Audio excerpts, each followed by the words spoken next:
Hey, yo, Five Tribe. What up? Let's welcome all our friends and enemies. Let them know this is Lakers land. Hey, yo, Tribe, holla at them, fam. This is the Lakers and 5 Tribe, Lakers and 5 Live. DJ engineered it so you know that the vibe ride. Over here at Lakers, ain't no hessies or pump fakes. You can hit the link, nigga, get your take. It's the Lakers and 5 Live, you know that it's showtime. Facts with stats, you know that we never lie. If a debate ever arrive, we never decline. It's like an and one to the free throw line. You know we shine bright, and not purple and gold. We go live from the Motor City down to the West Coast. We colder than a step back to a fadeaway. Got YouTube on lock like Bando in a passing lane. Pass the rain. This is the Lakers and 5 Tribe, Lakers and 5 Live. DJ engineered it so you know that the vibe ride. I'm out. What is up, everybody in the panel? Everybody in the chat, man. Shout out to everybody on Twitter, everybody on YouTube. This your boy, JC, co-host of Lakers in 5. And tonight, we're going to do a little recap of last night's game. I'm going to walk you through what I feel was my positives and my negatives. And yeah, I'm going to drop this link for Major. Major, I'm going to need you to go ahead and click this link for me so you can pull up. So I'm going to go ahead and get started. But before I get started, man, I got to shout out everybody that pulled up. Big shout out to Daniel Berry Sports Highlight. I appreciate you showing love and being in that chat, man, and listening. If you don't know, he has a channel, so make sure you go check it out, subscribe, show him some love. Big shout out to HC Picks, man. I see you in the chat, man, showing that love, man. What's up, bro? How you been? I see Major Level Entertainment. He's got a channel, man. Go ahead and check that out. Send him some likes, some subscribes over there. I see Mr. 81 in the chat, man. Salute to you, brother. Salute to you. I see SRG in the chat, man. Salute, man. We got Chris, the art director, man. Shout out to you in the chat. And we got Gold James. I see you out there. Trey all day in the chat building.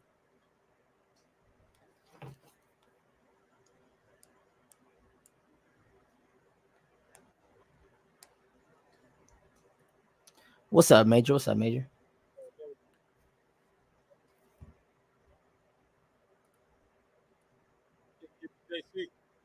Yeah. Your mic's a little low.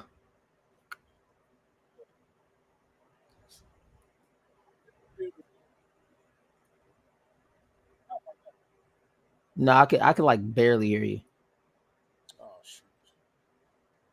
I hear you a little bit better. Now. Yeah, it's these new headphones, man. I got to adjust them. Oh, you know what? It was me. I had my volume turned down. Ah, okay. That was me. That was my bad. Cool. But yeah, so I just want to just walk everybody through just a little bit. Just want to just start by saying again, I appreciate y'all for showing up, man, and showing that love, man. And so yeah, so basically what I'm gonna do is I'm gonna run down what JJ Redick said last night. After the game. And basically I'm gonna just summarize it for you. I'm not gonna go through and then read the whole thing. But basically he feels like schematically through the defense that they can do things better. They had 3 days of practice and they did a walkthrough of the game plan, and then they did a lot of shooting around. And so I think with more, just off of my opinion, I feel like with more practice, they're gonna know these plays. It's like how he's been describing it Now, some of the other players are describing it how LeBron described it in his interview today. Is that it's a whole new game plan, whole new X's and O's. So it's going to take a minute for the rotational players to pick that up. JJ Redick also said that we shot too many floaters. But he said with the Timberwolves defense, with the Timberwolves defense, it was sort of you got to shoot the shots they give you, But so my positives, or I'll start with my negatives first. I'll give you guys the negatives. I feel like some of the players out there could have put in a little more effort on defense. I'm not gonna call anybody out in particular because I feel like they're all out there on the floor, so I feel like they should all hold each other up accountable, which they probably did after the game. They probably all talked to each other. So I think there were some pieces out there that could have just reacted a little bit more on the defensive side. Offensive side, I feel like they understood the game plan. I mean, they had, I believe it was 28 assists off of the 38 field goals made. That's from off of what JJ Redick said in his interview after the game. So what that tells me is, I mean, even though assists are based on, the guy making the shot, but it's the fact of that team, they're looking for the person to score. They're not just looking out for themselves or, oh, I'm just going to just take the ball and it's just my show. It's a lot of team ball. If you were here at the play-by-play yesterday, hey, I was calling it out, man, when they was passing the ball to each other. It was top of the key. They was calling a lot of screens. I probably said screens maybe at least 15 or more times yesterday. But it was a lot of screens. It was a lot of screens. A lot of passing. I didn't see anybody really get selfish out there. But I do feel like if I had to pick two people to really be just aggressive offensively, I would say JHS. I want him to be a little more aggressive. And D'Lo. Honestly, D'Lo. Honestly, I want to be more aggressive on offense. I think Dalton Connect just showed that he was just ready to be out there. LeBron said that today in his interview that Dawson Connect is a pro. Like, he's pro ready. That's there's not even a doubt looking at Dalton Connect. So I have no issue really with how the team played. I just feel like just on some of those defensive possessions, we could have been a little more tighter.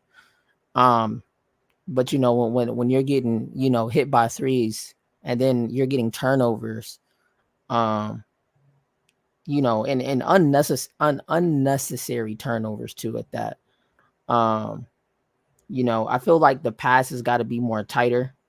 Like I feel like there were a couple times where, I would see, him call, like one of them will call for a screen and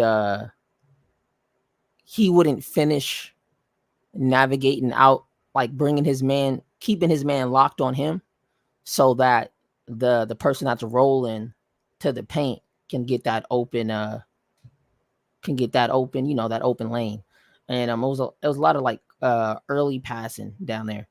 But other than that, I think if the Lakers just keep practicing, they keep working this game plan, I think we'll be good. So so for the adjustments that I see, just I'm not JJ Redick, but just off the adjustments and just hearing how he's talked about how he's running the analytics between not between possessions but between quarters. He's taking notes of everything, and even in practice, they got trackers and everything in the jerseys, and they're doing a lot of they're holding a lot of data and trying to figure out, what's the best position I could put these guys in. And one thing that I noticed that LeBron said is that it doesn't matter who's out there on the floor. They're just gonna everybody out there. I'm paraphrasing, but basically what he said was, no matter who's out there on the floor, everybody basically has the same objective. So that's telling me that if JJ Redick is gonna sit somebody down and he's gonna bring somebody else in, I think that might happen. You may see some starters sit down, not as far as like switching of the starting lineup, but as far as if he's noticing, okay, I need to put somebody else in that can help this game plan. We're going to swap it. We're going to do this, which I saw him do last night. I would have brought D'Lo back out there for that fourth quarter and just tell D'Lo, hey man, if you open, let it rip. You know what I'm saying? So yeah. So that's currently my take on that. Major, how did you feel about the game last night? What was your positives and negatives? What was your takeaways?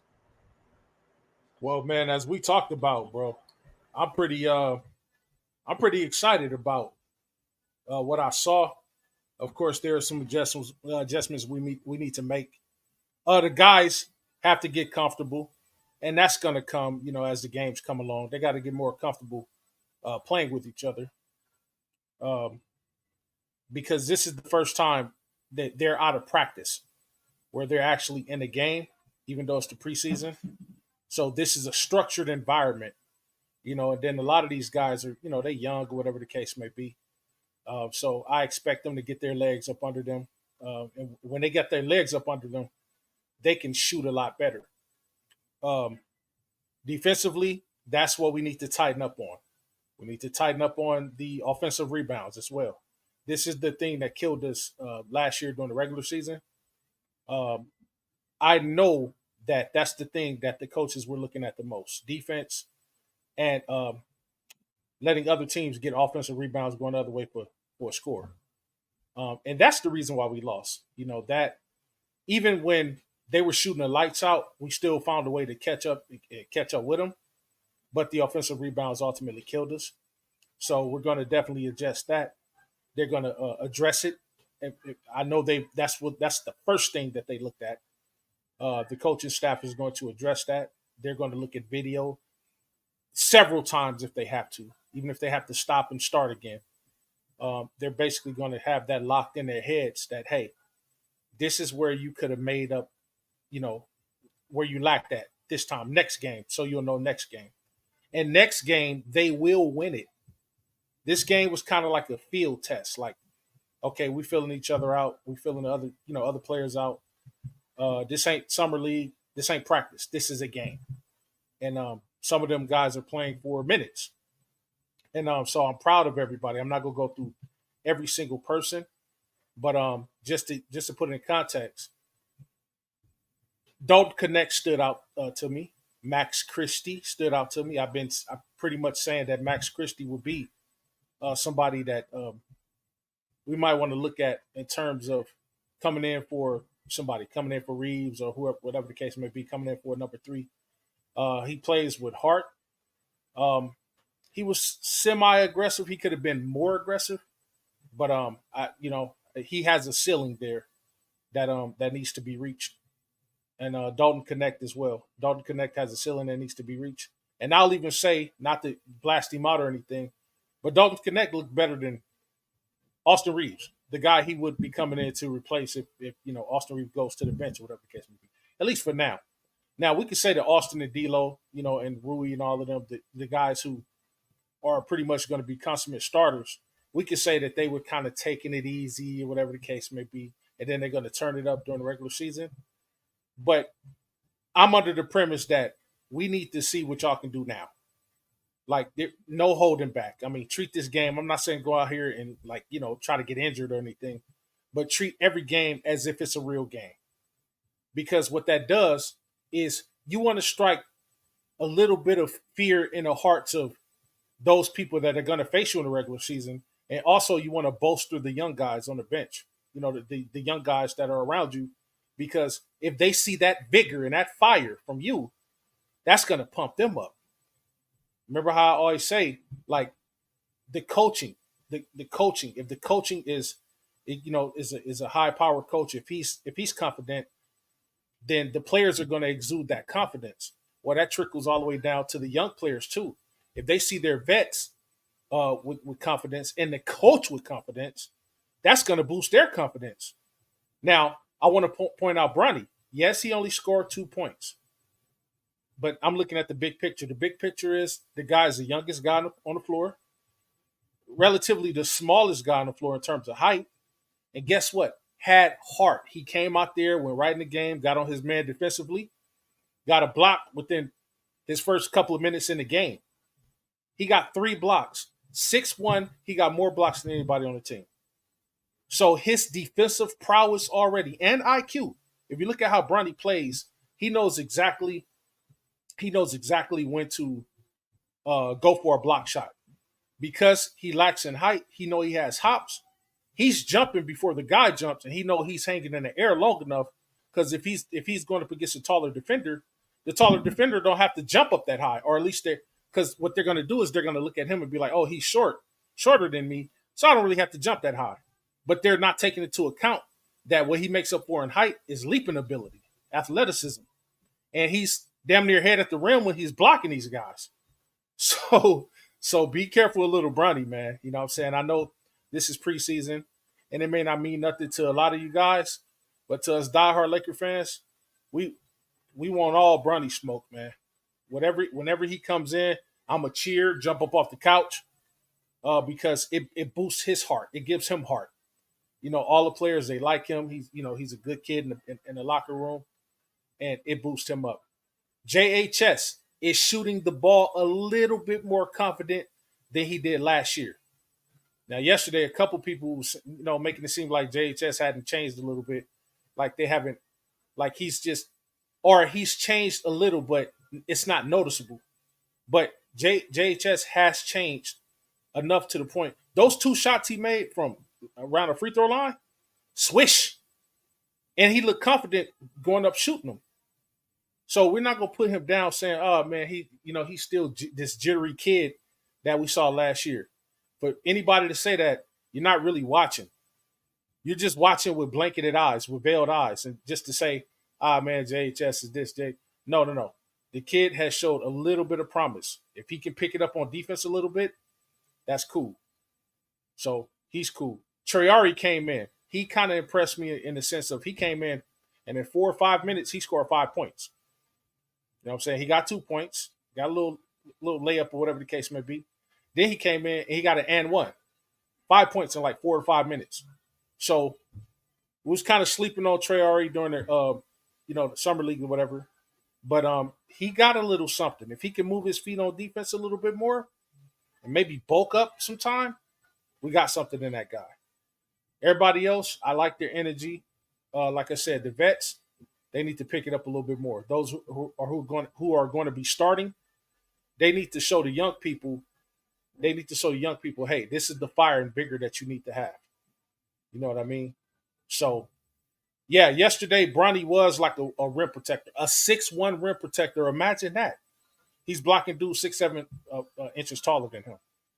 So those are the negative and positive things that I saw. And I'm very much so looking forward to what, as JJ Redick fills the team out. That's another thing I wanted to touch on right quick. If you notice, with JJ's coaching, you know what he did? He did something the other guy didn't do. He's making adjustments right now in the preseason. These are like test runs. He's not. The other guy was doing it during the regular season. That's why we couldn't really get no footing up under us. That's why I say when we won in spite of that guy, not because of that guy. He never made the proper adjustments until it was too late. But JJ Redick, you think that there's not a method to the madness? He's Right now, he's kind of playing with the lineup. Okay, this works here, this works here. I promise you, come regular season games, he's gonna have it figured out, and he may have it figured out in the middle of preseason. I could see his gears turning in his mind when he was out there coaching. He was engaging with the players, and here's another thing: the other coaches were engaging too. I seen Nate McMillan grab up JHS real quick. Hey. Like literally, and I know it had something to do with his defense. Like, come on, man, you got the energy. You got the athleticism. Let's get on it. Tapped him on the butt. Hey, man, keep it pushing. See, I like that. So I'm liking what I see so far. Max Christie, Dalton Connect, be on the lookout for those guys, man. Because these are the two guys that's really going to be fighting for those minutes. So I suggest D'Lo and Reeves pick it up. Because those guys right there, they're on a hunt. I'm telling you. In Connect, we got something to Connect, man. I'm telling y'all right now, he's going to turn out to be that guy whereby, and I can say it because I'm diehard like that, so I can't say this, but he's going to turn out to be that guy. If it don't work out with Reeves, we will not be missing anything. Because Dalton Connect, he shoots better thus far. His shot looks a little smoother and not forced. And he got 3 dunks or two or three dunks in the game yesterday. In traffic. So he's more athletic. So, man, I can't wait to see what this kid does. And if we lost the Austin Reeves, whatever the case may be, if it's not working out for him, hey, I'll put the future on Dalton Connect's back, and he's only going to get better from here. He hasn't even reached his ceiling yet. So I can't wait to see what this kid does. That's my take. Hey, appreciate that, Major. Laker Girl just pulled up. Can we get your take on how you felt about the game and if you feel like there's going to be any adjustments going into the second game? I feel like, first of all, my adjustments, I feel like that I think Rui should come off the bench, and I believe Gabe should get a chance to start in the lineup. And I think, honestly, I think it's going to be. Oh, what was the first question? I'm sorry. Just like how did you feel about game one? Just your takeaways from game one. Like your positives and your negatives of game one. My positives, I love the way that Christie played, and even though D'Lo did not play well to me, I like the way he played. My negatives, we need to play together as a team and try to stop taking the threes. But I think regarding tomorrow's game, there will be togetherness as a team because it's LeBron and AD is playing.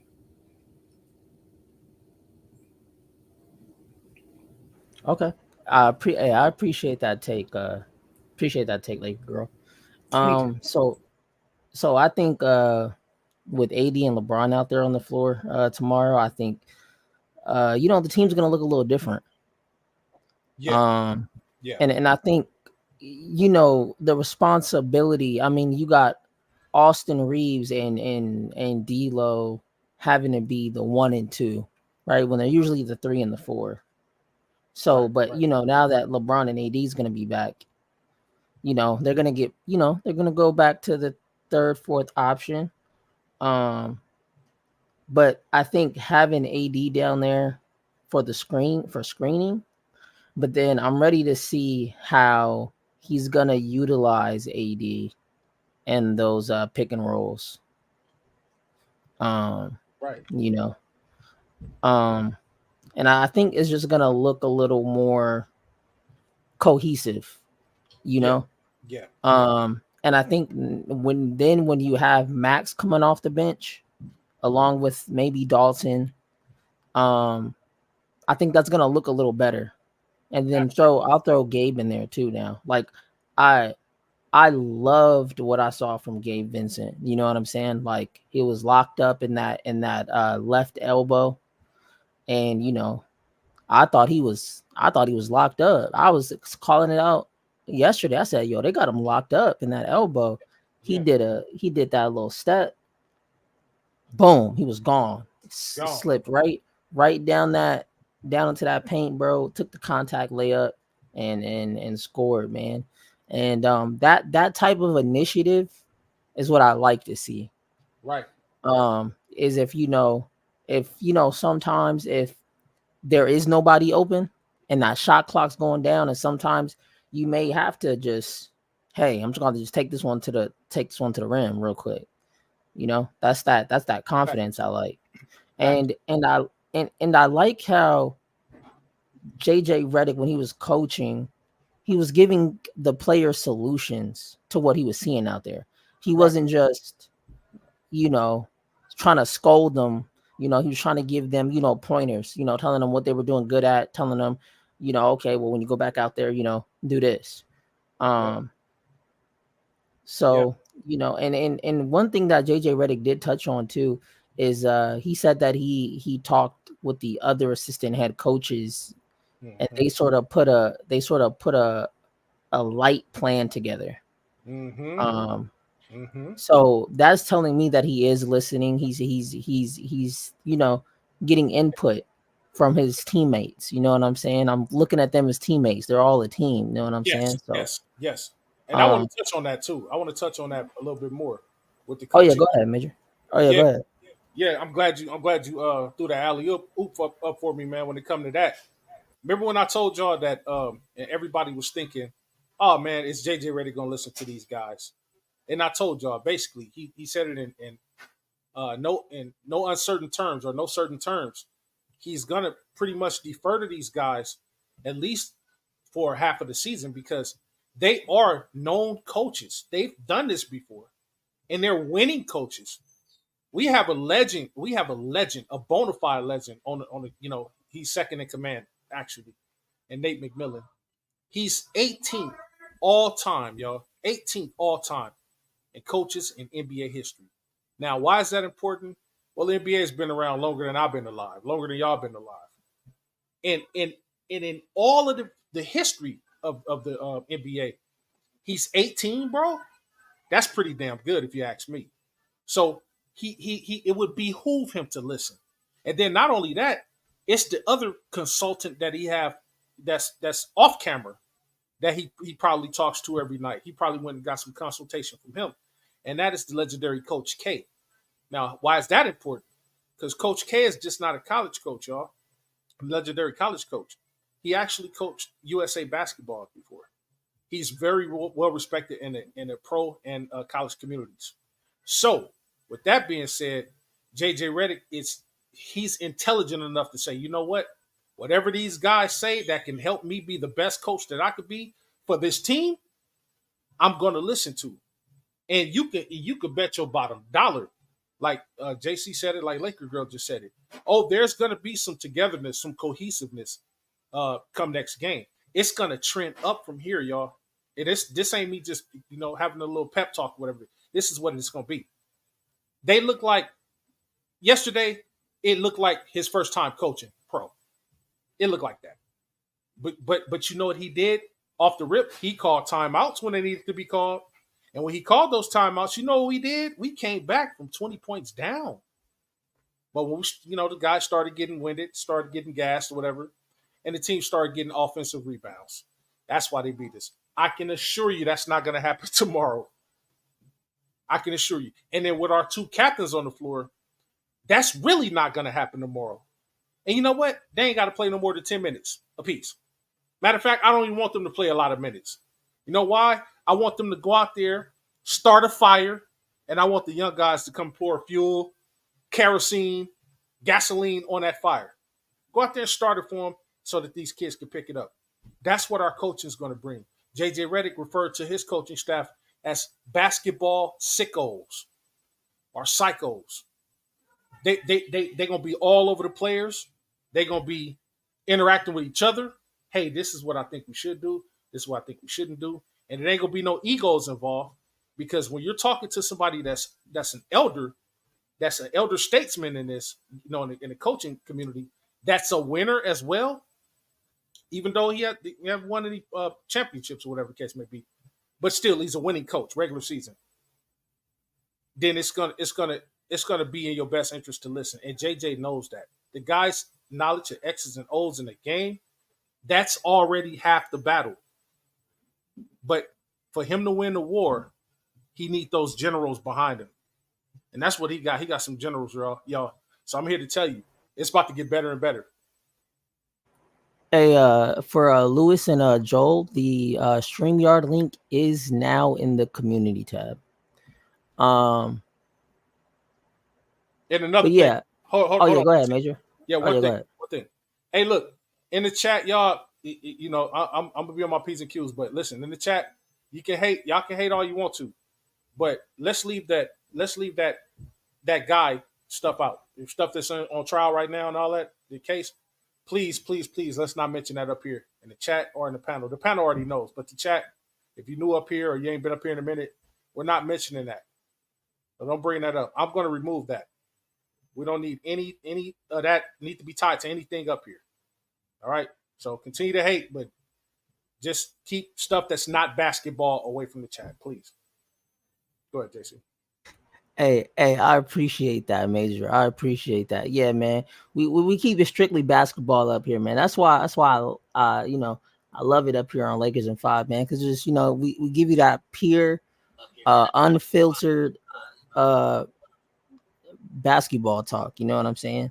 You know, we don't got no scripts up here. We just, you know, hey, we just say it how we see it. We say it how we feel. You know what I'm saying?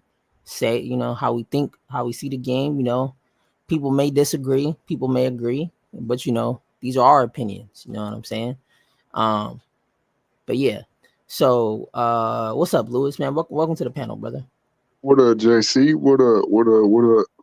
So, let me get your take on game 1. What is your positives and your negatives, and what do you think is going to be different going into game 2? Man, I ain't got no negative with nobody except for one person. JSS. That's it.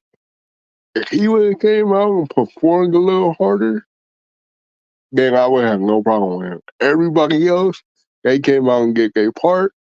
And tomorrow for game 2, I just hope everybody comes out with the same energy like they had last night, but King Kong better, and hopefully everything will go a little bit more smoother than it did yesterday. And I know JJ Redick got something up his sleeve for game 2, so I'm not too much worried about it. Appreciate that take, Lewis. Appreciate that take. No Salute Tiffany Ned. I see you. Salute Darren. I see you in the chat. Salute Johnny. See you on the chat. Brian, see you in the chat. Gerald Sports Jr. See you in the chat. But yeah, I think with game 2, I think it's just gonna be that different feel having LeBron and AD out there. And you know, I just hope they just continue to let the game just come to them and not try to force, you know, not try to force any shots or force any passes. You know, I mean, that group last night, bro, they worked their butt off to get back into that game. Yeah. You know? Yeah, they did. And that takes a lot. Like, I don't think people realize when you're down 20, you know what I'm saying? You know, it come back up. Yeah. Yeah, when you're down. Yeah, when you're down 20, you know, it takes a lot of energy to catch you back up. You know what I'm saying? You got to catch up. Then you got to continue to play the high level defense. Right. You know, and I say it's high level defense because they're playing NBA basketball, and I think, you know, when you're playing in the major leagues like that, shout out to Major. There we go. When you in the major leagues, that's high level. You know. Yeah. So regardless of your personal limitations out there on the court, I think you're playing at a high level. You're that's like the highest level. It don't get no more pro than being in the NBA. You know what I'm Absolutely. saying? Like I'm more pro than that. that's as pro as you gonna get. So when I was seeing people yesterday saying, "Oh, Bronny needs to go back to college," just like, bro, he's in the league now. Like all that Yeah, going back to college stuff is over. Like he's in the league now, You and there? then the only way that he's going to continue getting experience is by playing in the NBA and playing Yes. out there on that court against other pro players. I mean, that's the Yes. only way that he's gonna develop his game and get more comfortable. Yeah. Yeah. Yeah. You know, every level is like a phase. You know, you got to acclimate your game to that next level. So he Right. was right. used to playing in middle school. Then he went to high school. You know what I'm saying? He had to get used to high school from middle school. Then when he got up into college, it was a totally different game than high school, right? Right. You Right. know, Right. then Right. he had the situation. You know, that took like what half a year off of his his game, Mhm. right? So then he came out of that. Now he's boom drafted. Now you're now you're just jumped up into a whole nother level. So it's gonna be some growing pains, but he's putting in the work every day. You Yeah, know, Absolutely. LeBron said they're gonna be practicing a lot during this preseason. They already ran 3 practices, right. before that game 1, and then the 4th practice was today. So they're putting in that work, man. You know, Absolutely. Absolutely. salute, Joe. Welcome up to the show, man. Salute. What up, How do y'all? you how do you feel about game 1? Your positives, your negatives, and then what do you think would be the adjustments going in to the either Um, game 2 or just the entire preseason? um, I felt really encouraged. I'm not gonna lie. Like the Mhm. whole offense just seemed pretty fresh and new. Like just seeing people move around. I seen some plays running, like some things we didn't see with Darvin Ham, but you could obviously tell, like cutting or different ATOs, different screening. Mhm. Even more 3 pointers, mid ranges. But as far as like what I want to see more, definitely people give a little bit more energy on defense as far as like closing out with threes or just putting a body on somebody. But I was really impressed with JHS. He looked like he got stronger defensively. Who else? Bronny, I liked his energy on defense, although his shot wasn't falling. I feel like that's gonna come. Mhm. Um, but especially with Bronny, I feel like with him, he could get to like a Dennis Schroeder type. I think on offense, and if he does that, like at least get to 10 points. I'm not saying this year, but you could see the potential. He already has the defense there, but he could last in this league. I think. Connect, he's a real player. I think he's gonna be better than Torian Prince offensively, but defensively, no. But he could get better defensively. But overall, I like the team's vibe. JJ Redick, I like what he said in the interviews and all of that. So it sounds very promising. But yeah, that's what I got. Appreciate that take. Appreciate that take, Joe. Appreciate that. Yeah. Uh, salute, H. Davis. Welcome to the panel, brother. What's good, y'all? Salute. How do Salute. you feel about game 1? And what do you think will be game 2 adjustments, or just adjustments you may think you might see during the rest of the preseason, going into the regular season? I'm gonna keep it real with you, JC. I ain't gonna lie to Mhm. y'all. I did not see game 1, but I did saw the score, man. Okay. So it's just key things like rebounding and shot selection. But that man connect. I'm telling y'all now. Y'all hear my mouth. That man, it's connect gonna get buckets. I'm telling y'all buckets. JHS. I think he gonna do better. And Bronny, are y'all haters in the chat and on panel? Stop hating, man. Stop hating. That's all I gotta say, man. Right. Right. Right. Hey, Major. The one thing. Oh wait, was that your full take, H. Davis? I don't want to cut you off, brother. Yeah, man. Oh, okay. Hey, appreciate that take, man. No problem. But Major, the one thing I like about haters, man, Uh huh. is that it gives me something to do, you know. Right, It right. gives me something to do when I'm about to, you know, prepare the stats up, you know, Yes. prepare my analytics, you know what I'm saying, what I look at, you know. So I mean, you know, the haters are lucky that the NBA didn't upload, you know, Ooh-wee. the individual matchup stats and stuff like that. I Right. think they're saving it for the regular season because they haven't uploaded it yet. Yeah, So I think they might be doing that. I'm waiting for them to upload that. I'm also waiting for them to upload the shot videos because I love looking at those because I love like slowing it down and then watching like how that play was ran. I like Right, right, going back through it and looking at right, just that one play. Like, you know right. what I'm saying? But yeah, man, haters keep me motivated, man, because it's like I'm gonna give y'all something to hate about. You know, the team gonna be winning out here. You know what I'm saying? Yeah, Every time, you know, Bronny does something great, you know, I'm gonna call it out. You know, every time D'Lo does something great, I'm gonna call it out. LeBron, AD, you know, everybody. You know what I'm saying? For all the haters, so the haters can hear it. You know what I'm saying? And then yeah, they can go back to the stream and hear it again, and then come to the next stream and hear it again. I yeah, don't think people and see this is the thing when you got hate lens on, right? You looking from like a hater standpoint, right? yeah, You're yeah, not looking at it how we're trying to see it, right? Now, when I'm looking at the team, I'm looking at the team in the lenses of I am a fan of the Lakers, but I'm also looking at the team from a logical standpoint from the X's and O's. So, you know, I'm not sitting here saying that the Lakers played perfect defense. You know what I'm saying?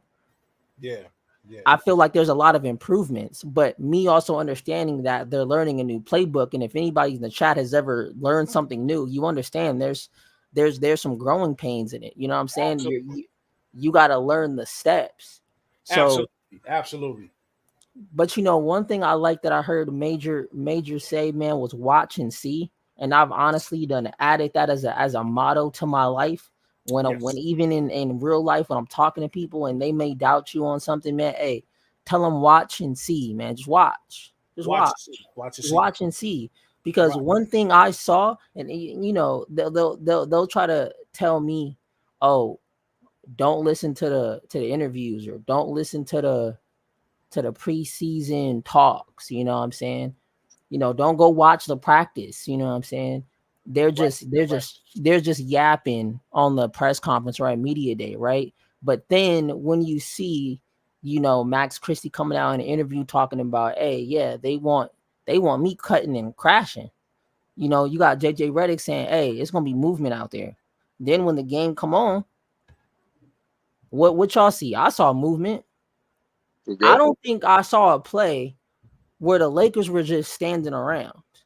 Right. The Right. Right. only time I saw everybody stand around, just if my memory serves me correct, is when Gabe Vincent was locked up in that corner. Right. Right. I think that was the only time I saw everybody just standing, just like, all right, what is he about to do? Because to me personally, if I was out there, right, or Mhm. not even if I was out there, I'm just gonna say if I was the coach, Right. right, Right.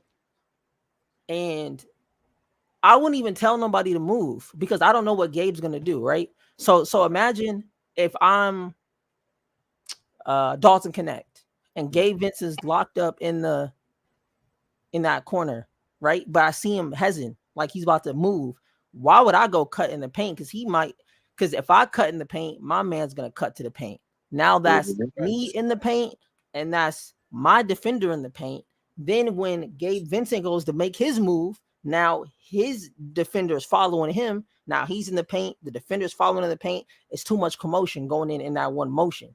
But and sometimes when you just let that player just try to figure it out, because I don't think they knew what he was going to do. I think that's why they just sort of just stood there and said he about to do something. Right. Right. Right. Right. If he's going to pass it, I'm going to be right here at the top of the key, because there was a player like right there at the top of the key that he had enough space. If he wanted to pass it off, he could have passed it. Facts. But Facts. I'm Facts. just glad nobody moved up into that paint and just sort of let him just boom. They cleared that paint. So that's honestly, you know, a good thing that I saw out there. But yeah, man, I think it's okay. Like how I look at it is, man, it's okay to critique the team, Absolutely. right? I don't think you should always go just 100% full blown, like 100% positive, but at the same time, you know, you call out what you call out, but then you got to also give the good where it's needed, the credit where it's needed. And, you know, I told myself that I wasn't going to bring Ham up anymore, but all I'm going to say this about Ham is that I saw a completely different squad last night versus under Ham. Right. Completely different squad. You know, nobody looked scared out there. Nobody. Like dudes didn't look scared. Traore with that transition layup, Austin Reeves playing the passing lanes, like in real time reaction to react like that, to see what's going on defense, and then just knowing like, boom, now I got the ball, I'm taking this all the way down court. Yep. And even if I miss this layup, I'm gonna try to at least try to draw for the foul. Absolutely. You know? Absolutely. I just like the energy of everybody, man. It's the energy is great. It's honestly like a different energy out there. I don't see dudes looking like they don't want to play for JJ Redick. And honestly, in wait, what happened? No, I said absolutely. Oh, and you know, Major, you know, they said, you know, oh, JJ Redick's gonna have a problem coaching the egos, but hey, it looks like to me everything's smooth. I see everybody just wants to win, bro. That's like the energy in that locker room is we just want to win. See, the egos are kept in check by the. See, this is why elders are so important, even in our society. Those egos are kept in check by mainly by Scott Brooks, because you know that's his thing. He's an ego. He's a coach that deals with egos. That's literally when you go check his coaching scouting report. That's what he specializes in. He knows he knows how to cultivate a player, and he knows how to deal with the egos. Like, okay, he presented like this. Do you want to win? Because you're on a team, and this is a team game. Do you want to win, or are you focused on your bottom line? Because if you're focused on your bottom line, you might as well just be playing a two-man game. But because this is professional basketball 5-on-5, you have to go for the betterment of the team, what's good for your team in its entirety.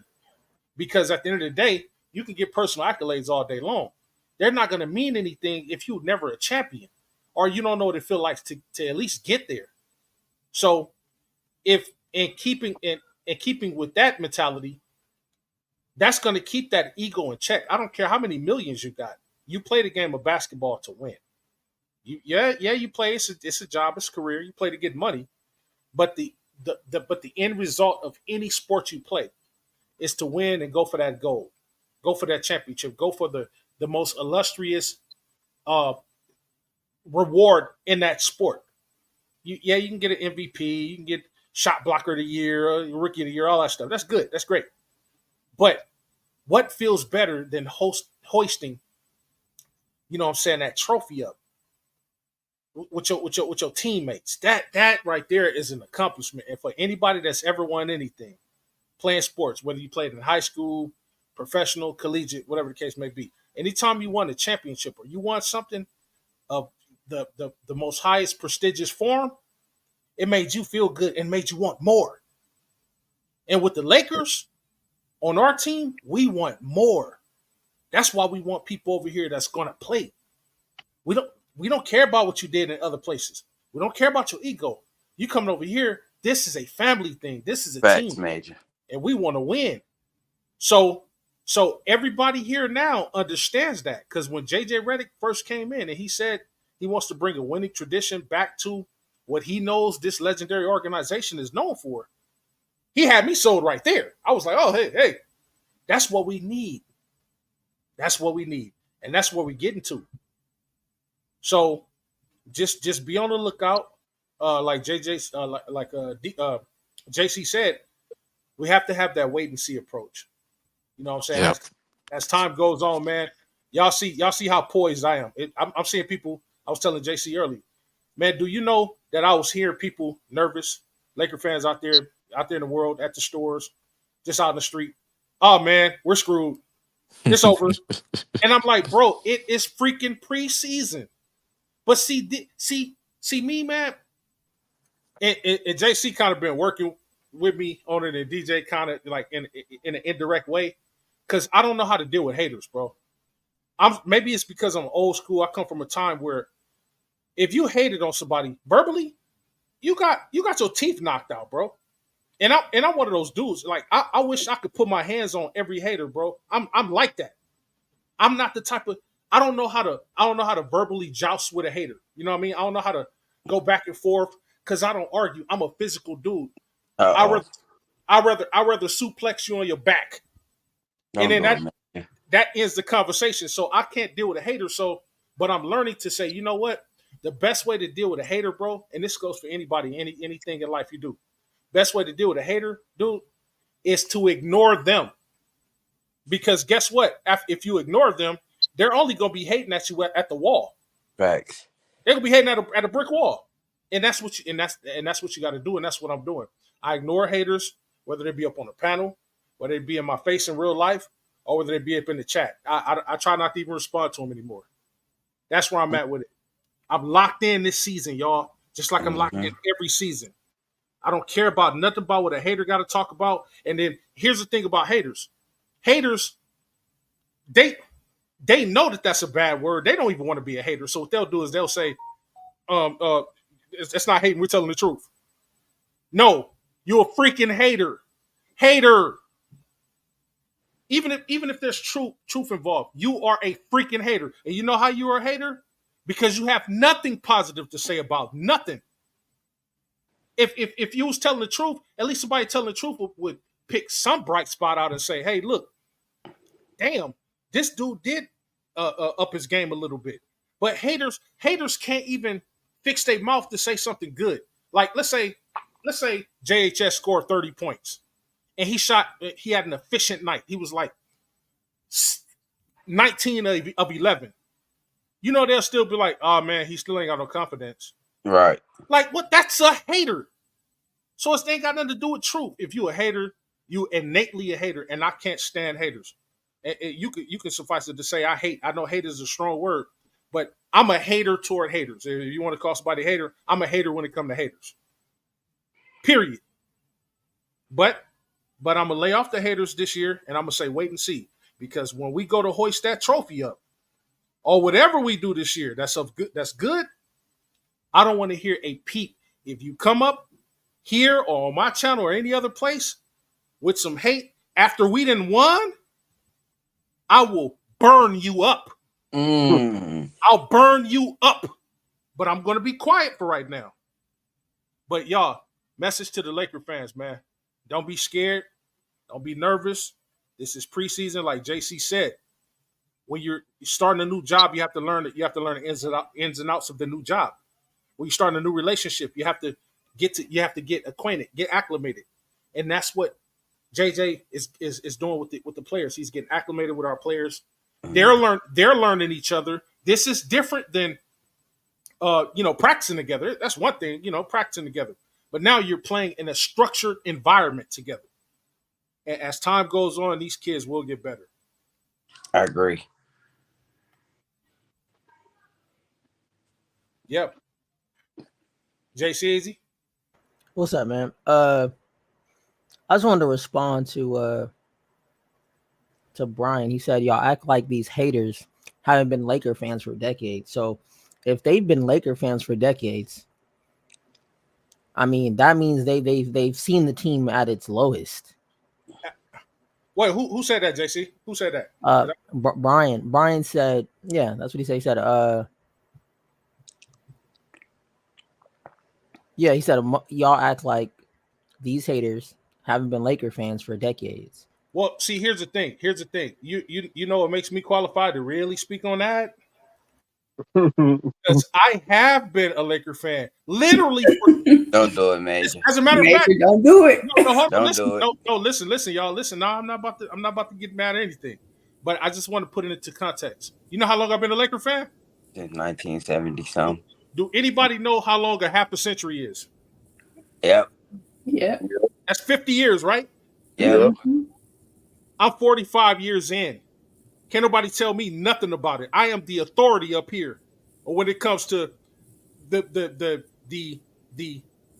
legacy of them. So when I say I seen it all, I seen it just about all. Do you understand what I'm telling y'all tonight? I seen it all. Hell, we don't even have to go back that far because I know a lot of y'all wasn't born yet. Right. I wasn't. I'll go back to something that JC said. JC said, let's go back to Kobe years, when his waning years. Mm-hmm. We had people like Robert Sacre. Hey, JC, do you remember when we won under 25 games, under 30 games? We won 13 games, bro. 13 Yeah, games. We had a crazy. season where we won 13 games, bro. So stay with me. So now here comes a math problem. If we won 13 games, right? So now I like to make y'all think. If we won 13 games, how many games did we lose, JC? Bro. Huh? 50-some. Y'all want me to do it? I'm too old for this now.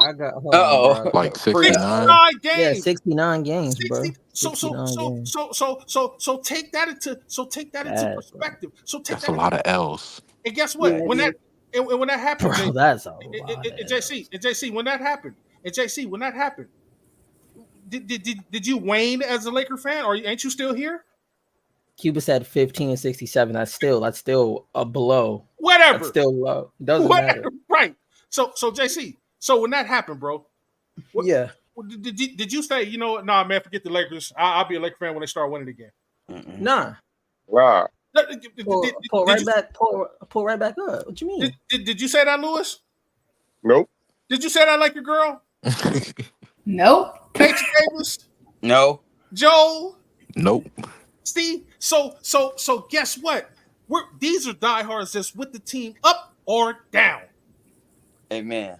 You know what, Major? You know what's crazy? Like, even if we losing, we gonna find a way to be happy about something. Like, for example, I remember Andre Ingram. He checked in. He was going crazy. We were just happy about that. Yeah, we was. Hey, bro, if they put a fresh coat of paint on a bathroom wall, I'm gonna be like, yeah, hey, you know what? They really got the girls' bathroom looking good over there at crypto.com. And you know what it is, Major? See, this is what some people don't understand is that things in basketball, I'm not going to say in life, I'm just going to speak on basketball. Basketball. Some things in basketball, it is what it is. So when you understand that, like when you really understand that, yo, it is what it is. Like it's make or miss, literally make or miss. That's it. And as long as the players leave it out all there on the floor, you know what I'm saying? We may crack our jokes. We may say certain things, right? But it's like when you realize that, you're gonna appreciate the team because you already realize the negatives of your team. Right. In order for you, I feel like in order for you to understand the goods of the team, you got to understand the bad, because you're not going to appreciate the good pieces of the team if you can't analyze and see the bad. So when I'm up here talking about this team and I'm not really saying a lot of the stuff that needs to be improved on, I'm telling you what I've seen has been improved. I'm seeing the things that have changed. If I wasn't paying attention to JHS last year, I would have not seen his improvement just in this one small sample size of this preseason game. Big improvement. So for people that probably think we're not paying attention to what's going on the court, we are. But this is how I see a hater: is your main objective is to come up or to go into the chat or wherever you may be at, whether you at the game, wherever, and your main objective is to ignore everything else, to ignore the whole thing and just be like, I'm a nitpick on this, and then I'm a harp on it, and then I'm gonna say, well, this is the reason why we lost. It was people I seen on Twitter saying we lost the game because of LeBron. I How? heard it all. When LeBron wasn't even out there. He lost the game because of LeBron. Oh, somebody's got a feedback. Yeah, But- I hear it too. I heard But it. Mic check. so yeah, mic check. Yeah, we good.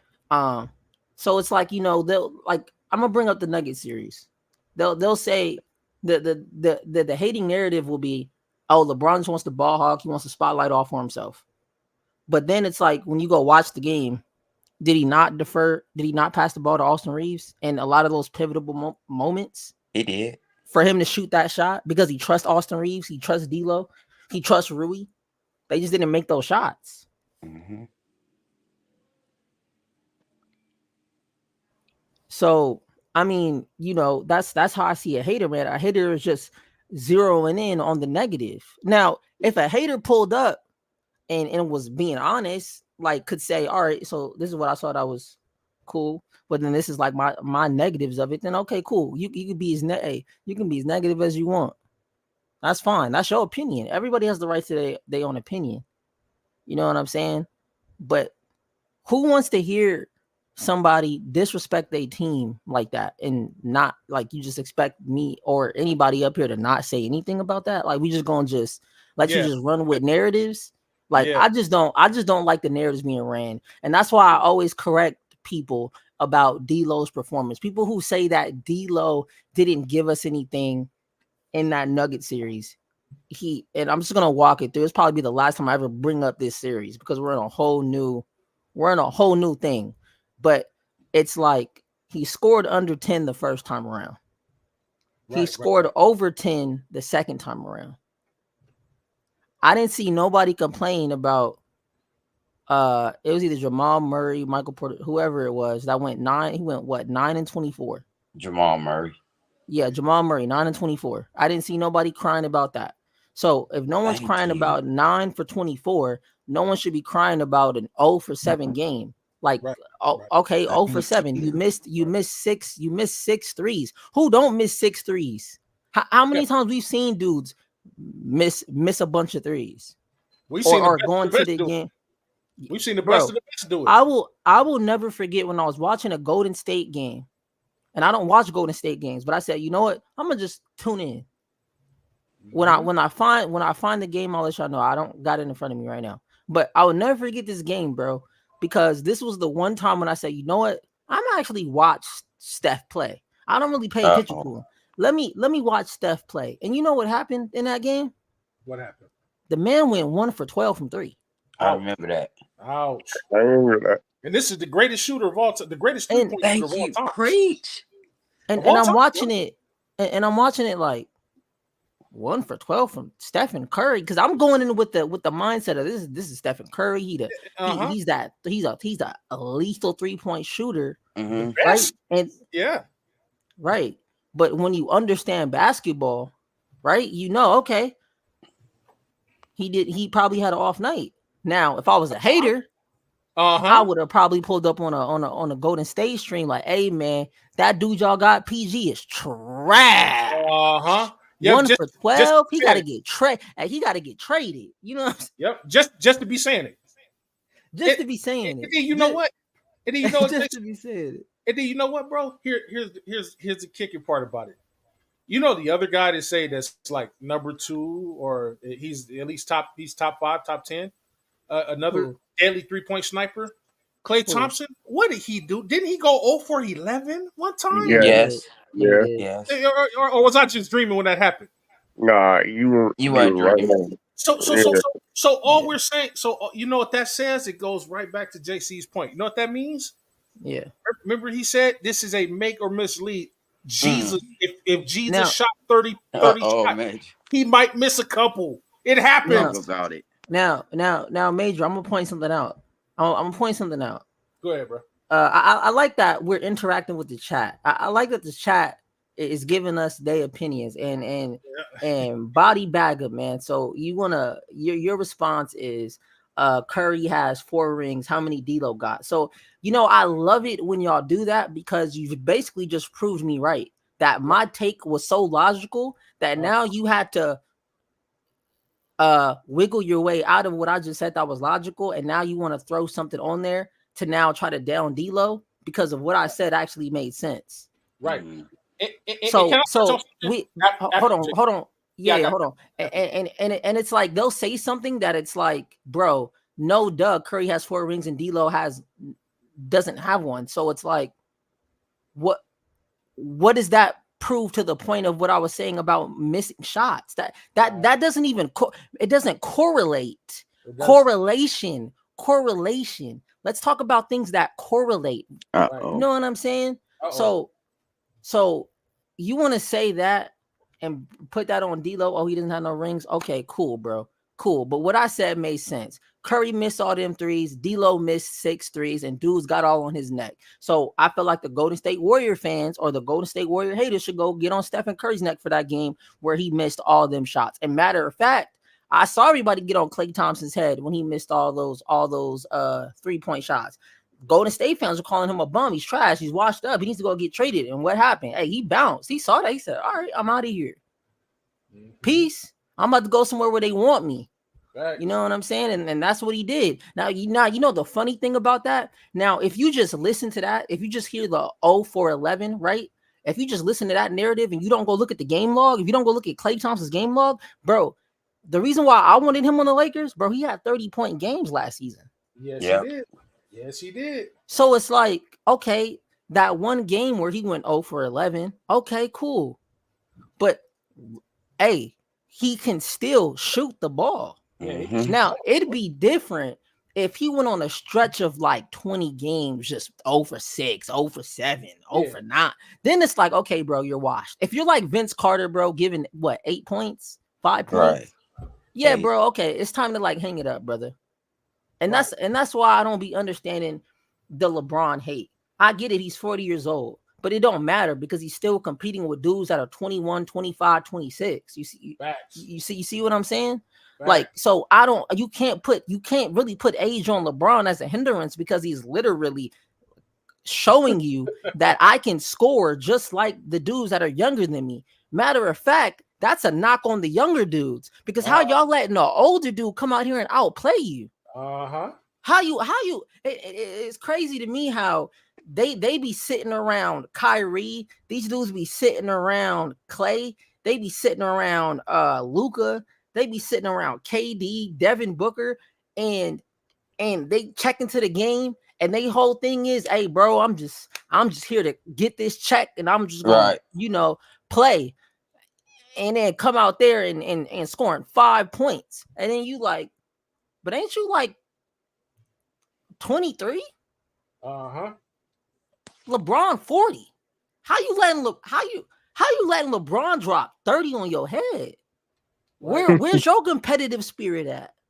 But then that's when it goes. Oh, they got one, but it's ain't eating food and all the rest of that crap. They ain't got no competitive spirit and nothing else. But then that's when you really dive deep, Major, in the panel. This is when you really dive deep is when you really see who got it, right?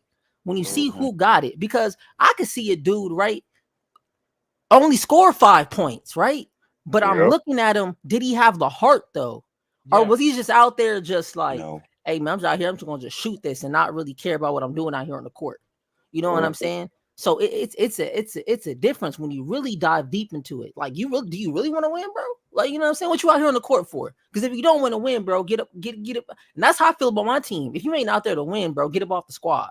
If you ain't trying to contribute to the win, get off the team immediately. I'll drive you to wherever you want to, whatever team you want to go. I'll personally drive you first class. You know what I'm saying?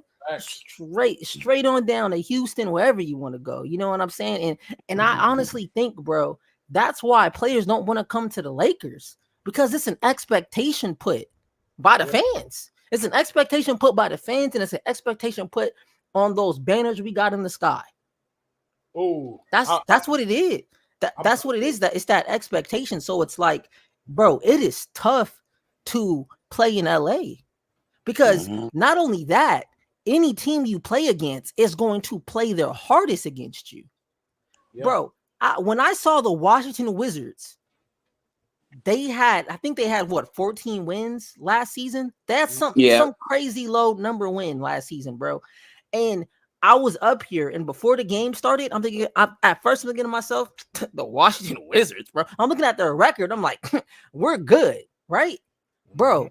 We only won by what 5 points, and the game was like over 100 points. Yeah. So I'm like, oh, so if dudes really want to turn it on, pause, yay. If they really want to turn it on, they could turn it on. So to me, if a Washington Wizards team that had 14 wins, if you can turn it on against the Lakers, why you ain't turning it on against other squads? Facts. And then that's when I had to. Once I found out all the information about him, I like it was confirmed that he wasn't coaching, even though some of us up here sort of figured that he wasn't coaching, right? But when it's confirmed that he wasn't coaching, and then you see our team could have had games where we could have won if we had better coaching, it puts everything in perspective. Right. Like, so yeah, man. So for all the haters out there, man, hey, so I'm gonna give y'all the haters something to look forward to. So look forward to the Lakers winning the in-season tournament. Yeah. Right? Get ready for that. Get ready for LeBron to do 25 or more this season. Because he's not gonna drop. Like it's just not happening. The stats show he's either gonna go 25 or more. AD is gonna have a great defensive year. And we have a coach that can coach, and we have assistant coaches that were head coaches. So winning head coaches. There's winning, and so that's experience. And you know what's crazy, bro? When I saw Dalton Knecht get drafted, I didn't know who he was. I'm gonna be honest, I didn't know who he was. But you know what I did? I did my research. Yeah. And you know what I love about research? Haters don't do research. Haters just be living off of narratives. But you know what I love about doing research is you now understand what you got on your squad. Right. You see what you got on your squad. And Dalton Knecht is a sleeper pick. So y'all get ready to see Dalton have a break. I'm gonna say it right here first. Dalton Knecht gonna have a breakout rookie season. Dalton Knecht, hey, I'll say it. Dalton Knecht could be rookie of the year. Loading. Coming off the bench, but may rotate to a starter. May rotate into a starting position, which I doubt. But you know, I would love for him to start. But you know, if he just has to come off the bench, hey, that's fine. As long as he gets his minutes. As long as he gets 24? Yep. 24 minutes, 20 minutes. I want Max Christie to definitely get some burn. Max Christie definitely getting some burn. So y'all get ready to watch Max Christie go crazy. And just get ready for these teams that are doubting the Lakers to just get handled, bro. Like it's a different energy, bro. You got LeBron out there now. And you got his son out there. That's a different energy, bro. Yeah, it is. That's a different energy, man. And you know, you could feel the energy. It's just different. This season is just different. You know what I'm saying? It's one of those seasons, bro, where it's like, man, if our team really lock in, we got it. Absolutely. Yeah. The West is tough, but I mean, bro, we're the Lakers. We want, like, this is the thing, right, man? I don't think people realize, right? Looking at Kobe Bryant. Did Kobe not want all the smoke? Kobe didn't care what team he was going against. All the time. He want the smoke. Oh, you got who on your team? You got Kevin Garnett. Oh, okay. You got Rondo. Oh, yep. Okay. Oh, body back. Hey, Major. I said you got it, Jordan. I already said it. Tell him come up, pull up. No. Go ahead, JC. Hey, Major. I don't want to lose my point. Go ahead. My bad, y'all. Oh, real quick. I'm almost done. Major. They be like, hey, Kobe. They be like, yeah. You know MJ out there? Mm-hmm. Okay, and like, what you mean? I'm Kobe. Let's go. Run it. I'm out here too. I'm out here too. Now they have respect for each other, but I'm just speaking to the competitive nature of Kobe. Oh, absolutely. Bryant. Absolutely. He was competitive, bro. He's take your head off. Absolutely. So I understand when people say that LeBron doesn't have that instinct, but LeBron does have his own instinct. LeBron's his own person. That's why I don't really like comparing players to another player, because I feel like a lot of players have their own instinct. LeBron got his own instinct, because y'all seen when LeBron goes 0 dark 30. Yeah. Mm-hmm. Y'all see when LeBron bro, when we were down on that Clippers game, bro, and I said, hey, man, we only down by a couple threes. LeBron went in there and said, I got you. I remember that. Boom. I'm gonna And in touch the on that. Olympics, I'm gonna we touch on that. watched LeBron. Last point, and I'm a pass the ball to Major after this last 3-point shot, man. Hey, Hit it. shout out to Anthony Edwards, man. I love his confidence, man. And he said he was the first option. Media was running with it. Oh yeah, I'm the first option. I'm the first option. That's what he was saying out there. But what we all saw was everybody having a look for the king. You know what I'm saying? I mean, it's the reason why he's the king, bro. He's the king. He's the king for a reason. You know what I'm saying? They said, Captain America, we need you to save us in you know what I'm saying, in these Olympic games. And Captain America said, hey, don't worry, I got you. Hey, I may be 39 years old, but this armor ain't broken. You know what I'm saying? The armor ain't broken. Facts. So, bro, that's why I knew I wasn't tripping. Where everybody was like, "Oh, LeBron playing Olympic games is gonna hinder him during the season." I'm like, LeBron know his body, man. If LeBron thought that was gonna hinder him in the season, he wouldn't play. LeBron knows his body and spends a lot of money on his body to know his body. So I think he knows better than me or any broadcaster or any hater or any fan, But anyway, I'm a step back from the 3-point line. I'm gonna go ahead and dish the rock to Major and let him go ahead and cook on his points. I don't want to lose his point. See, here's the thing. I'm kind of glad that JC went on as long as he did. But see, I got a long memory, and I'm gonna go back up to chat a little bit to when Body Bag Bagum or whatever his name is. He said Steph Curry got 4 rings and D'Lo don't have any rings. This question, and it's a rhetorical question, meaning it's stupid. I know the answer to it, but I'm just trying to paint a picture here. I'm starting a barbecue pit. In the professional NBA, right? Professional sports. Is it a one-on-one game, or are there other players on your team playing alongside you? Anybody? Help me out. It's a team. Okay. A team game. It's a team. Okay. Ain't no I in team. Okay, and saying that, right? Mm-hmm. D'Lo is on the team, right? Yep. Right. Curry is on the team, right? Right. Was Curry the only one who got those 4 rings? No. Nope. Who got those 4 rings with Curry? Clay. Every day. Wasn't it Clay? Wasn't it Draymond? Yep. Company? Mm-hmm. Have D'Lo up until now, have D'Lo ever played with any really top talent like that, except for Kobe, with the exception of Kobe? And he came in when Kobe was going out pretty much. Right. So I say that to say this. You can't, that's a dumb comparison to say, Steph got more rings than D'Lo. Of course he does, but he's not the only person that has the rings. It's the same argument that haters try to make with Jordan. Jordan is 6-0. Yeah, idiots, but he's not the only person that's 6-0. Guess who was alongside of him for those rides? Pippen. He wasn't getting anything until Pippen came along. So let's knock that off. That's number 1. Number 2, LeBron, right? Mm-hmm. And I'm pretty much standing on one hater. I'm about to cook you. So LeBron, don't cook him too bad. Yeah. No, I'm about to cook him too bad. Look, so the reason why players can't shoot in LA is because LeBron is selfish. That's foolish. Do anybody remember when LeBron passed the ball to D'Lo? D'Lo threw it back to LeBron. What did LeBron do? Hey, LeBron gave it right back to D'Lo and said, "Shoot it, bro." It said, "Shoot it." Now, does that sound like a selfish man to you? No. I'll take you back to before when he played with the Lakers, when he was playing when Ty Lue was coaching him. Do you know that Ty Lue said this himself, and he's considered a great coach. He said it himself. He said LeBron wanted to get his other teammates involved. LeBron could score and average 50 points a game if he wanted to. That's how dominant he is. But you know why he doesn't do that? He even said it himself. You know why he doesn't do that? Because he wants to get his team involved. Now, it's very, very weak for somebody to say, oh, LeBron is hindering people. He needs to let those young dudes cook. But if you ain't cooking and I'm throwing you the god doggone ball, then I'm going to take over. Like JC just said, when the Clippers was up on us by 20 points. Who stepped up that game? I'll wait. Somebody tell me. LeBron. Because nobody else did, right? Yep.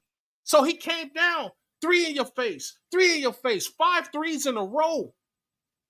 So don't tell me that he's been selfish, because goddamn it, when Kobe was selfish.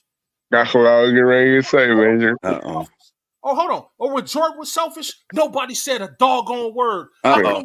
How come when this dude do it, it's a problem? You know why it's a problem? This is what I figured out. You know why it's a problem? Because this man has surpassed y'all's gods. Whoo! He right there. He has surpassed y'all's goats. He surpassed my goat, damn it. And you don't hear me being sour about it? When he man, I didn't think nobody in the history of my life was ever gonna catch Kareem, bro. Mm-hmm. Kareem was my GOAT for 40 years. But you know what? When I seen LeBron was getting close, I said, man, this kid might do it. And he don't show no signs of slowing down. Right. And I'm hearing haters say he needs to retire. Tell me this, y'all. If you're still good at something, right? You don't have no knockdown, drag out injuries.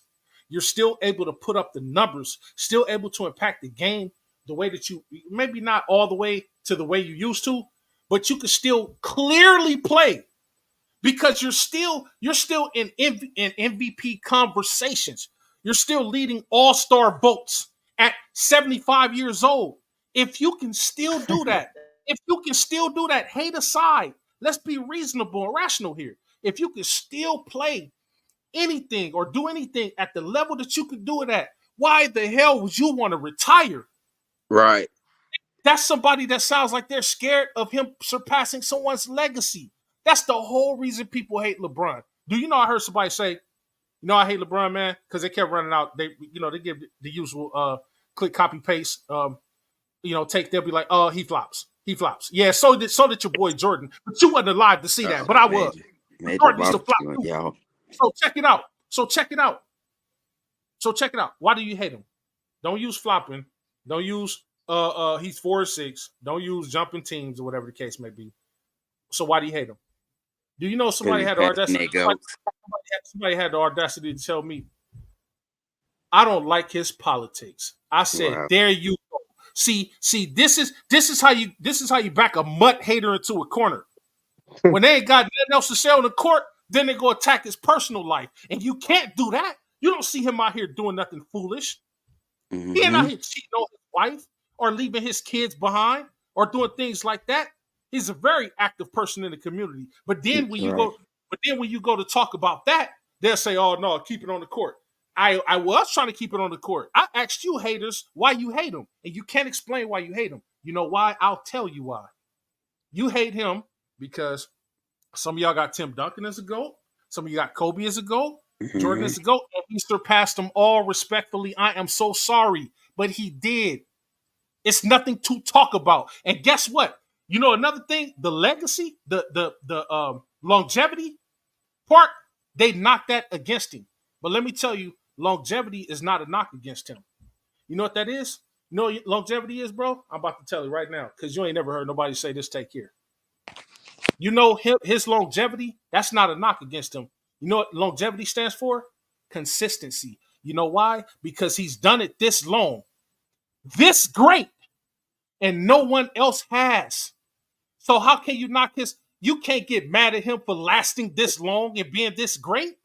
How foolish does that sound? Crazy. Cooked body bag. I'm done, man. Knock it off. Stop the hate. God dang. Okay, if you hate LeBron, okay, fine. That's cool. But you can't be delusional to the point to say, look, I hated Bird coming up in the 80s. I hated Bird, I hate Jordan, right? Coming up. Because as a Laker fan, it's just natural for us to do that. But guess what? You ain't never gonna hear me say, man, Bird was whack. Bird flopped a lot. Right. Jordan was whack. Jordan flopped. Man, Jordan used to cook people. I watched it live and in color. Hell, I've been alive long enough to see him cooking in college. And before him, it was Worthy cooking in college. But just because I didn't like a person don't mean I'm gonna say, hey man, he's whack. He's whack.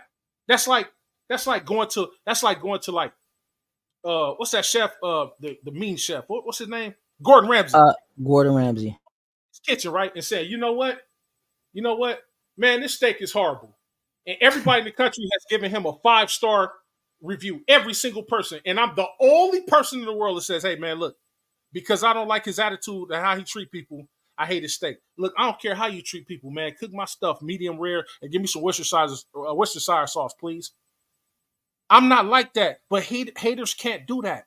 And as far as Body Bagum saying the best PEDs in the game, hey, look, check this out. Hey, what just happened about 2 months ago, y'all?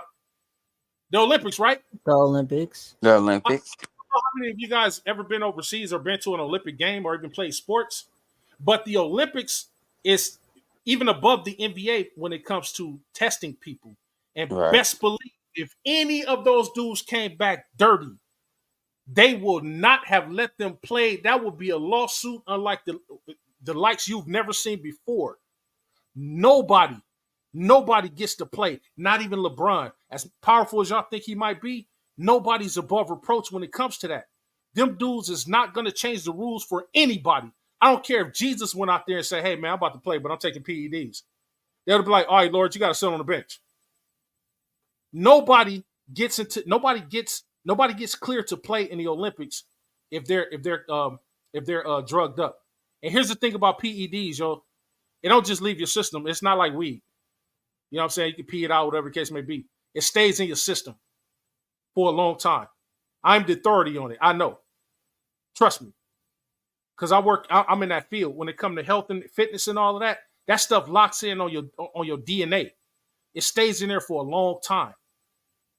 That dude, all that PED talk, let's knock that off. But see, this what I'm saying, y'all. This is what haters do. When they can't talk about basketball anymore. See, I cooked them on the basketball point.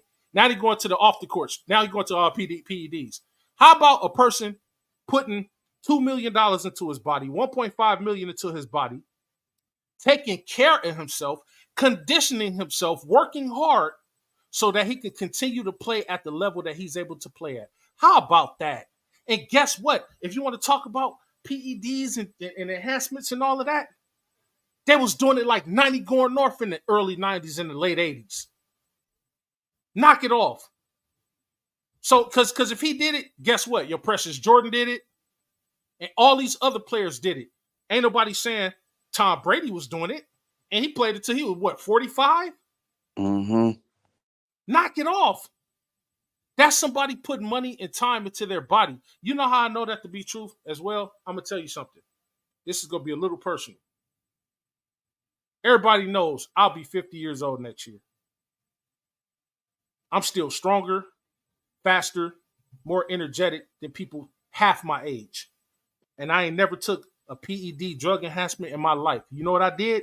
I stayed conditioning from the time I first started lifting weights until now. Conditioning. There's a guy up here now, Detroit. Detroit know what I'm talking about. Conditioning. If you condition yourself from the time you start doing something, it's muscle memory now. If it was PEDs or if it was steroids, something will start to go wrong. Trust me, nobody stays on that stuff that long and it has no adverse reactions. Am I right, Detroit? So it ain't no PEDs. Knock it off. The dude takes care of himself. And here's a kicker. I can bet almost everything in my bank account that you haters that hate him can't see him on the court.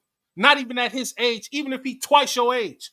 You can't beat him, and you can't beat his son. So knock it off. The only thing you haters will ever have is a mouth. That's it. But get your ass out there on the floor with these dudes and see what happens. You're going to get cooked by the worst person on the team, Colin Castleton. Detroit said it. He said athletic fitness and conditioning have went up, and you have to better train. You have better training regimens. You have better athletic therapists, which we have the best on our team right now. So you see a lot of athletes all in sports playing longer now. Shut it down. There we go. That's all I want to say, JC. Let's knock all this bull crap off, man. You know, bro, it's this is why I really don't pay attention to people who talk nonsense in the chat, right? But the only reason why I address it sometimes is because it may be somebody new, you know what I'm saying? Or it may be somebody that don't know about the ins and outs of sports, right? So they may see that in the chat and believe that. Right. They may hear somebody come up here say something crazy and believe that. So it's like, no, we sometimes you gotta check it and let that person know. Hey man, don't go run off and go and listen to what these dudes are saying, bro. They haters because they mad that they go to 39 wasn't putting up the same numbers. He was drawing tor out of his knee and didn't even make it. Matter of fact, he didn't even make it to the playoffs at 39. No, he was drawing tor out of his knee every game. After every game, he was going to the back, drawing black stuff out of his knee. But besides all that, man, it's like it shows you, it shows you, like, if you're gonna speak on something, have knowledge on it. Exactly. Don't speak on something you have no knowledge of, because it's easy for you to say something if you don't know about it. And if the other person doesn't know about it, yeah, you can fool him all day. So most people don't go look up the NBA regulations or the Olympic regulations and hold on and things like that, right? So it's just like it's just like how when somebody tries to pull up and give me a narrative about the Nuggets game, right? But I literally researched and I have knowledge of that Nuggets game, right? So I'm going to give them knowledge and show them that those talking points you're saying, those narratives you're spewing doesn't add up to the actual live game film.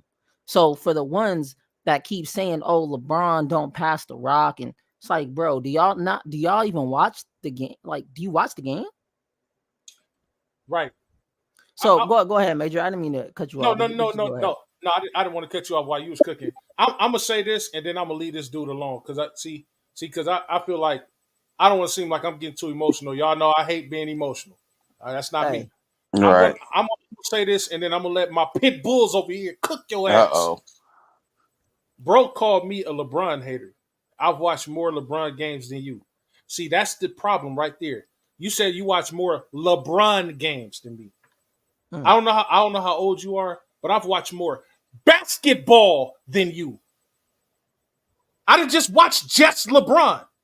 And I promise you ain't watched more LeBron basketball than I have. You probably started watching him when he came to the NBA, didn't you? How about I've been watching this dude since high school? You know why? Because I'm in that life. I've guarded some of the biggest celebrities you can't get close to. But I'm not up here to brag about that. So be careful before you make assumptions about something you don't know about.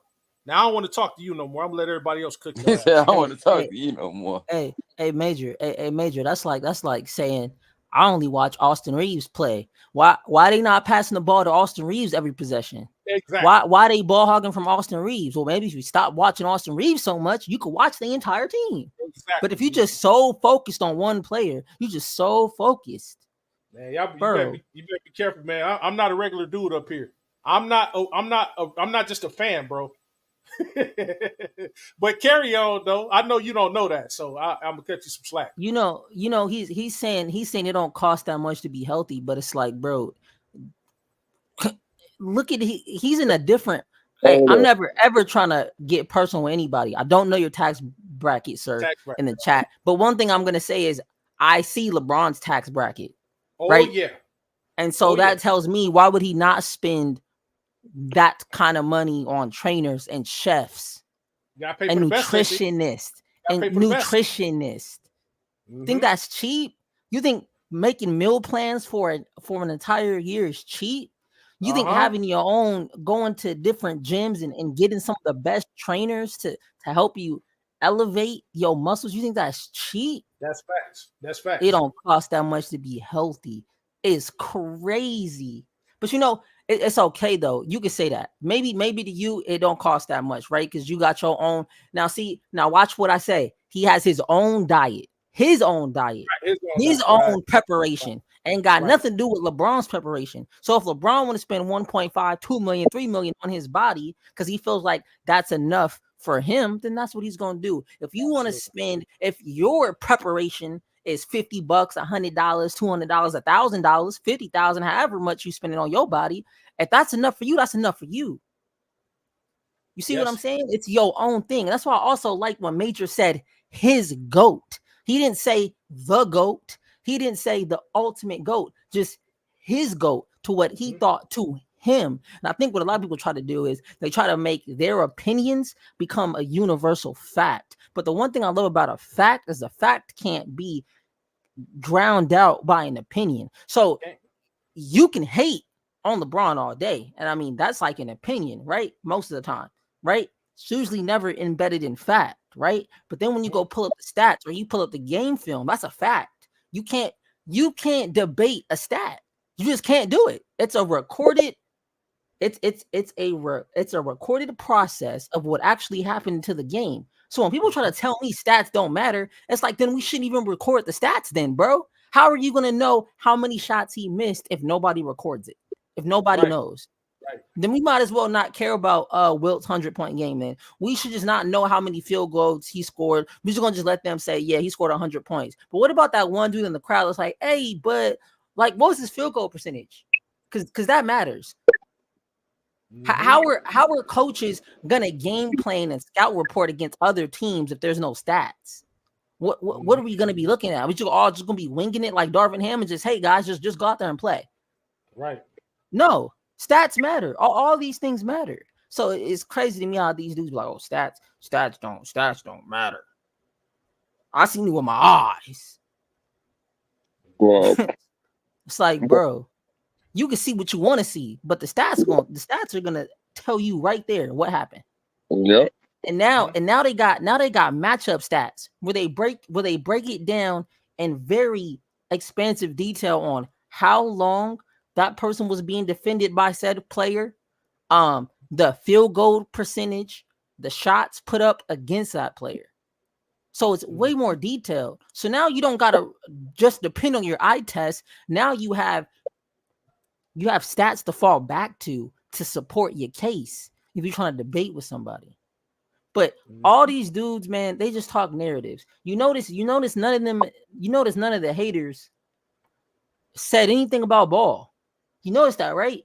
They didn't talk nothing about ball. I didn't see not one. The closest thing they talked about ball was, oh, Stephen Curry got 4 more rings than D'Lo. Right.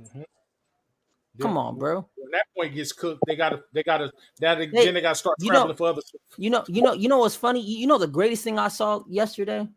The greatest thing I saw yesterday was all them haters in that chat when we was down 20. Mm-hmm.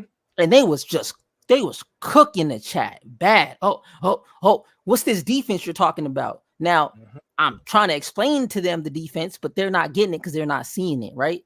So, that's a little difficult. Oh, hold on. We got a super sticker from Laker Girl 36. Hey, real quick, man. Big shout out to Laker Girl 36 with that super sticker. If y'all don't know, she has a YouTube channel where she interviews, where she does some great interviews with people from LA, some very well-known people in the sports space, man. So if you want to go hear some very good interviews, man, you want to go check out her channel, man. She does pregame as well, and she does the pull-ups. People giving they take up there. So big shout out to Laker Girl for that super sticker. Much appreciated. Mm-hmm.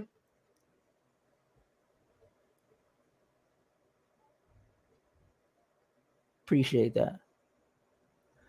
Okay, so now he said you didn't respond. You made it an opinion and called it a fact. What opinion did I make a fact? I didn't make any opinions and called it a fact. But okay. Hey, big shout out to Laker Girl. There we go. With a super chat. Ride or die Laker fans until the end. Hey, facts. That's how we do it. Straight up. Facts.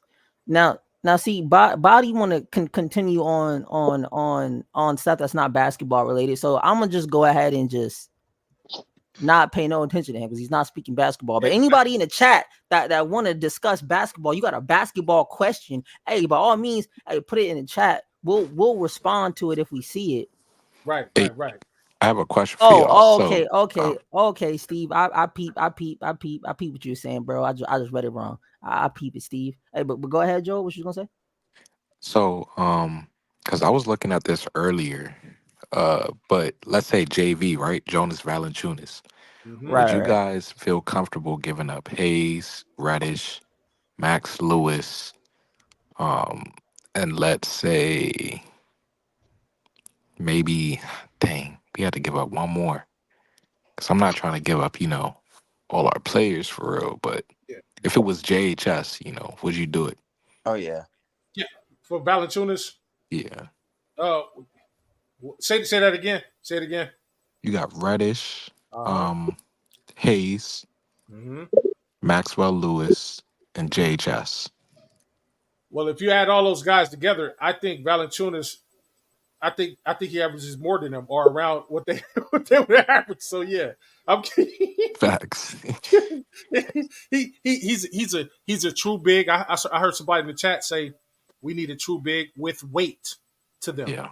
not somebody just 7 feet, because we got some Jackson Hayes 7 feet, 139 pounds. That's not going to do anything. That's one of my fingers. So, but if we got Valanciunas, he's a true like 265, maybe even heavier now, 270. And he's 6'11", 7 feet tall. He can shoot the three a little bit. And he's going to definitely score his points. And he can start right now at center. Yes, I'm giving those guys up. They're all expendable. Yeah, because I think like I'm doing it too. My bad. that will definitely shore up our lineup, and I think we'd just be a more complete team with that. Absolutely. Who are we trading for Jonas? Maxwell Lewis, Cam Reddish, Jackson Hayes, and probably JHS. That's It too much. was That's too much money for who? for Jonas Valanciunas. That's way too much money. I thought that was 10 million. Yeah, because Valanciunas is what? Is he 10 or 12? Hold on, you Jonas said is like not. Maxwell Lewis. Hold on, Uh-huh. you said hold on. Okay, name me all the players you said in that trade again. My bad. Go Max ahead. Lewis, Okay. Cam Reddish, Okay. Cam. JHS, Okay. and Hayes. Okay. All them fools can go. That should be around like 10 mil. And then we bring in Jonas's 9 mil. And I'm guessing like Washington would probably like cut Hayes and Reddish. Yep. Okay. So Reddish, Jackson Hayes, Maxwell Lewis. Oh, you are right. But see, my thing about that though is, why would you give up all those pieces when you could just trade? Man, bro, this is gonna Because sound I crazy, think bro. I But think you could just. Gabe's gonna cook. Oh, I see what you mean. I see what you mean. Okay, I get what you're saying. Honestly, I get what you're saying. But you putting JHS in that trade though? Sadly. I mean, because I know we're gonna have to sacrifice to get like, I get you. a Yeah, so we make piece. that sacrifice. Okay. We got Connect. Oh yeah, connect, yeah. And Max Christie. See, they all around the you same know, height. what's crazy, bro? That trade actually does work. It works. Just the only thing though, the only thing about the Wizards, they're taking on 4 players. Mhm. So they're gonna have 22 players in their roster spot. So that means they're gonna be cutting. What is that? The max is 18. So Yeah, they gonna probably they're gonna cut have to make some somebody. cuts. They gotta Yeah. cut 4. They gotta cut 4 people out of that trade. Because My I bad. know 3 that out of would, the trade. I know that'd be Hayes and Well, Reddish is wait. they won't owe money to Hayes and Reddish at least. yeah. Their contract's not guaranteed. Yeah. So that's 2 right there. Well, guess what? That'd be their problem. Oh wait, that's all 4. Wait, hold on. Wait, that had to cut some. Wait, they would have to cut somebody. Hey, that'd Yeah. be their problem. Like, That'd be their problem. I don't know. That'd be tough. Would that be tough to do? You know what you might? I wonder if you could.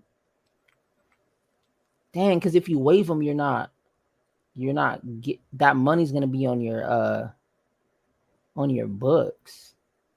But I'm trying to think if maybe you could do like a 3-team trade, right? Right. They would have to work that out, right?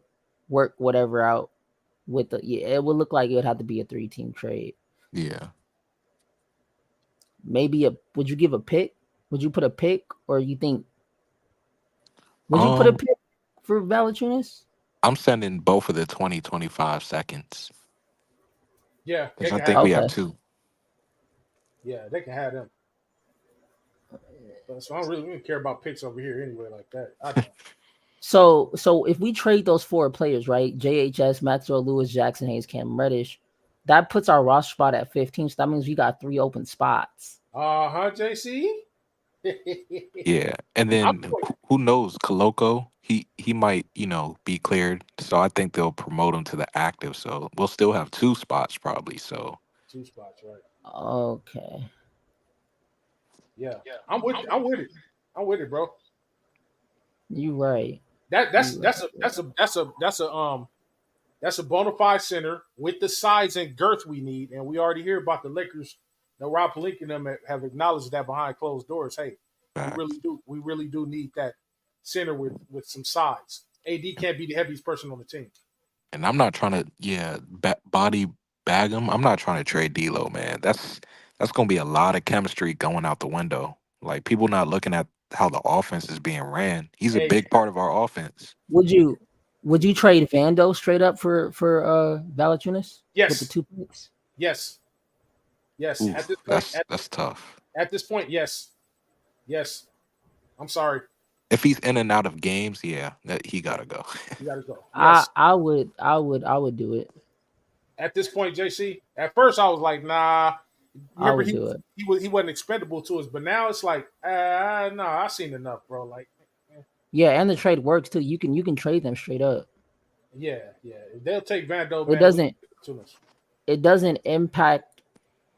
Well, it actually lowers money on it. It takes $814K away from our cap. Salary. Okay. Yeah, our salary cap. Cool. If we did, I don't even think honestly, we'll have to add picks. I would. Oh, but see, we're giving him like, I don't mean to call him this, bro, but this is how they probably gonna look at it. Damaged goods. Hey. So, hey, do we care?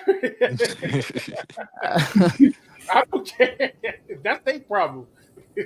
But yeah, I wouldn't trade D'Lo, bro. No, I wouldn't. Nah. I'm not, and the reason why is because, bro, think about it. Everybody we trying to get to trade for D'Lo outside of like Zach LaVine, right? It's basically D'Lo. Facts, yeah. Facts. Thanks. Yeah. You know what I'm saying? Especially when D'Lo get hot. So yeah, when he get hot, he get nuclear. So we don't want to if we can't get Zach LaVine, I don't want to trade D'Lo. If we can't get Zach LaVine back for him, I don't want to trade D'Lo. Yeah, yeah. If I'm gonna do a trade, bro, like if I'm trading D'Lo, I need somebody who's gonna like supersede D'Lo. Yeah. I need somebody who, you know what I'm saying. I need something more. You know what I'm saying, from what I'm getting back. And people who say D'Lo don't got trade, bro, D'Lo got trade value. Yeah, you do. We do. I honestly, bro, think what it was is I think like our Lakers organization is looking in those practices and looking at those scrimmages, and they're seeing what our team is. So it's like you're thinking about, man, do I mess up the flow that they got?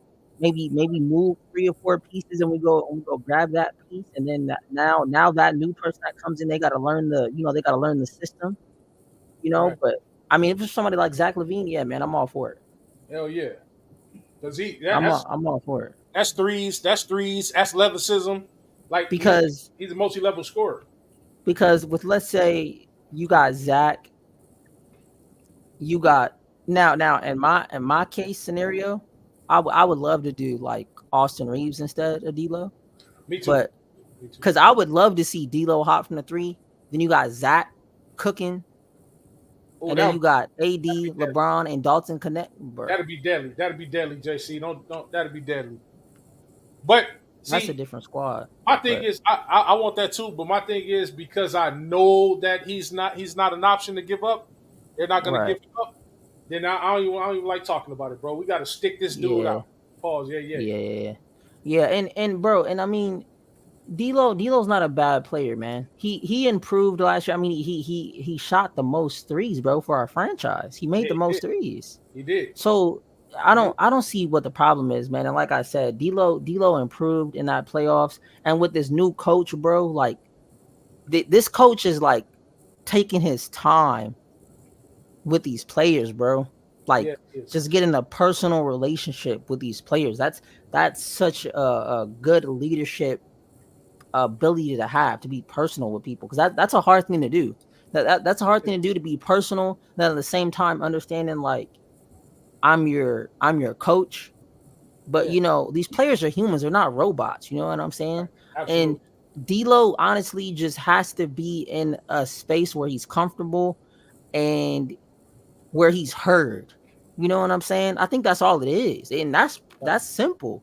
That's not a hard fix. So you got D'Lo at 18 mil, and he be shooting the way he shoot, bro. That's not bad. Who can you go pick up right now? $18 million. That's D'Lo. You can't, You bro. can't. Somebody playing like D'Lo right now is making like 25, 22, Yeah, or more, or Yeah, more. or more. If you take that name off of D'Angelo Russell, if you take that Russell off the back of that jersey, bro, you could say that's literally anybody.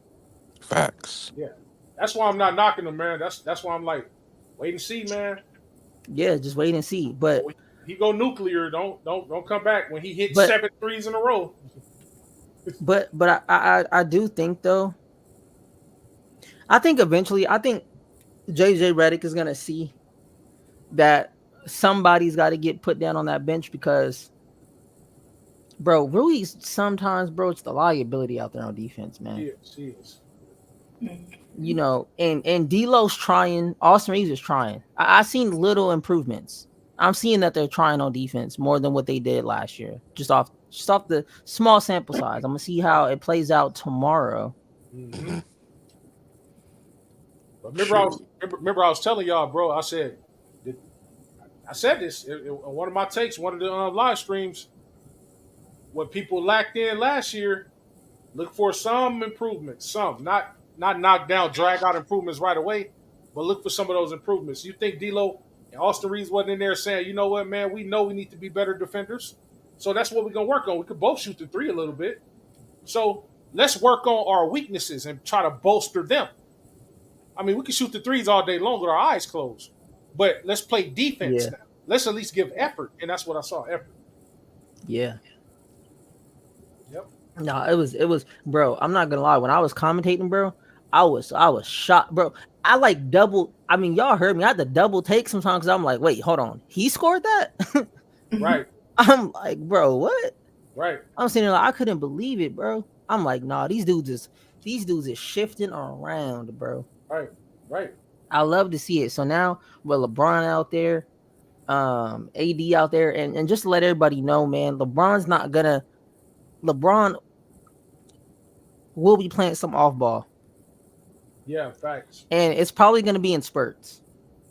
And even when you have the offensive moving around, you don't, like, let's say, I'm just from LeBron's point of view, you don't have to be the player that has to move around. It could be the other pieces on the court that gotta, you know, run around the screens and all that stuff. I think they're gonna work some game plans for Braun. I know for a fact JJ Redick is gonna get AD involved. Yeah. Yeah. So I honestly cannot wait for tomorrow, man. Me neither. I can't wait, bro. I'm trying to save my voice, man, for tomorrow, man, because I'm already them bang bangs hurt my throat last night. Paul, oh my, Oh wait. yay. Oh, Hold on. Wow! Yay! All right, Yo, so let me give you our context to what I just said, because that sounded you can't be jaywalking, JC. You can't be jaywalking, Carson. bro. I walked across the street with my eyes closed when I Your said eyes- that, bro. Oh my goodness. That was crazy. Oh my god! Yay, bro! Yeah. Oh Hold on. my god! Wait a second. So I was commenting on the game. I was doing the play-by-play, and every time a player made a shot, because I was so excited, just commentating, everybody was like, "Bro, we don't know when they're scoring because you'll say like JHS goes up for the shot and misses." So then it's like a roller coaster. So I would say bang or bang bang bang. Right. Anytime a player made it out there. So that was hurting my throat. Like, oh my god, Oh wait, that. hold on. Oh yay! That's what But- got you. That's what got you. That's what that's what got me last night. So tomorrow I'm gonna try to hold off on the bangs a little bit. Probably find a different word to use. Yeah.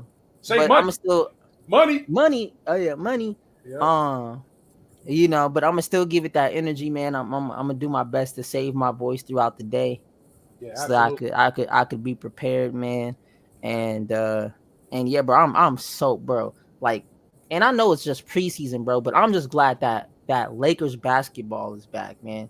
Like, bottom line. And LeBron said, and the greatest thing I heard about this is the greatest thing I heard LeBron say, bro, out of a lot of stuff, is he said that they're practicing every day. Every day. They're practicing every chance they get, because it's a whole new playbook. Like, you got to study that thing. So what is it? The 22nd, right? Yeah, the 22nd is when the regular season starts, man. So he said till the 22nd they're gonna be practicing, bro. That's I didn't hear that from Ham's camp. Not at all. Not at all. What was they doing? Watching Netflix and was like, "Hey, I'll catch you at the preseason." All right. Yep. Ham just had free tickets to the basketball game. He was a fan. He was a fan, yeah. That's all he was. Bro, the fact that JJ Redick just didn't have his hands in it, bro. I was waiting. I was gonna call it out. I was like, oh, I was waiting. He didn't put his hands in them pockets not one time. No, he didn't. If I see him reach for his keys, you better have your wife come out there and get your keys for you. The only time I'm ready to reach his hand in his pocket is if he's pulling out a playbook. That's all. That's it. Not a Randy's donut menu like Ham had. A damn fat burger menu. Bro, I knew it was up when Ham was drawing them circles, bro, and kept erasing it, and then kept drawing the circles, bro, and it went and he's still drawing circles, bro, and the players are like, can we gotta go in the game, bro. What you doing? But you know what really told me? When Westbrook walked over and laughed at him. When I saw Westbrook walk over and laugh at him, I said, "Oh, you can't even get Westbrook to buy into your system? Oh yeah, you're cooked. You're cooked. You cooked." I'm telling you, bro. If we didn't make it to that Western Conference Finals, he would have been gone, bro. I'm not gonna lie. Facts. He would have been gone right there. He would have been gone. And he would have been gone. We made him look good. Like I say, we got there in spite of him. We made him look good, bro. We picked up, bro. The team picked up the slack, and we had injured players, and we walked out of there like, bro. The crazy thing is, we went 23-10 with the lineup we're gonna see tomorrow, right? Not only that, we walked out of there with 47 wins, winging it. No structure. Multiple players said that. Oh, he was out there just random. We just winging it. Like, what? Yeah, he pretty much, confirmed it. He was like, man, I was just following LeBron and AD pretty much. That's bro. He said I was leaning on their physical ability. That is sad, bro. Yeah, so in other words, we were winging it, and just like he was winging coaching. I don't know what I'm really doing. So I don't know what I'm doing, man. Hey, go, bro. When he put on the board, he said defend without fouling. I said, bro, you could have just said that. Why are you writing on the board? Yeah, defend without, like it's some secret. Like it's a secret. Yeah, defend without fouling. Bro. That's ruleology 101. Like, we know that. That's fundamentals. Who the hell wants to who's going to go out there and be like, hey, look, I'm about to hack you on purpose. Like, come on, bro. What the Mr. Obvious? bro. But you know, I was watching that game last night and I kept seeing them fouls, bro. And I'm just like, bro, y'all gotta stop fouling these cats.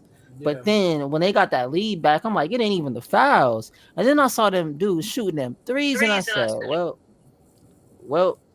sometimes they you just know, fall. But hey, them threes fell, bro, and that's just what it was. But for sure, when LeBron and AD out there, man, I'm telling you, man, and I think it's gonna give Max Christie a little more rest. It's yeah, gonna give Dalton Connect a little more rest out there because they right, not starting. You know what I'm right, saying? right. So it's gonna be a little different.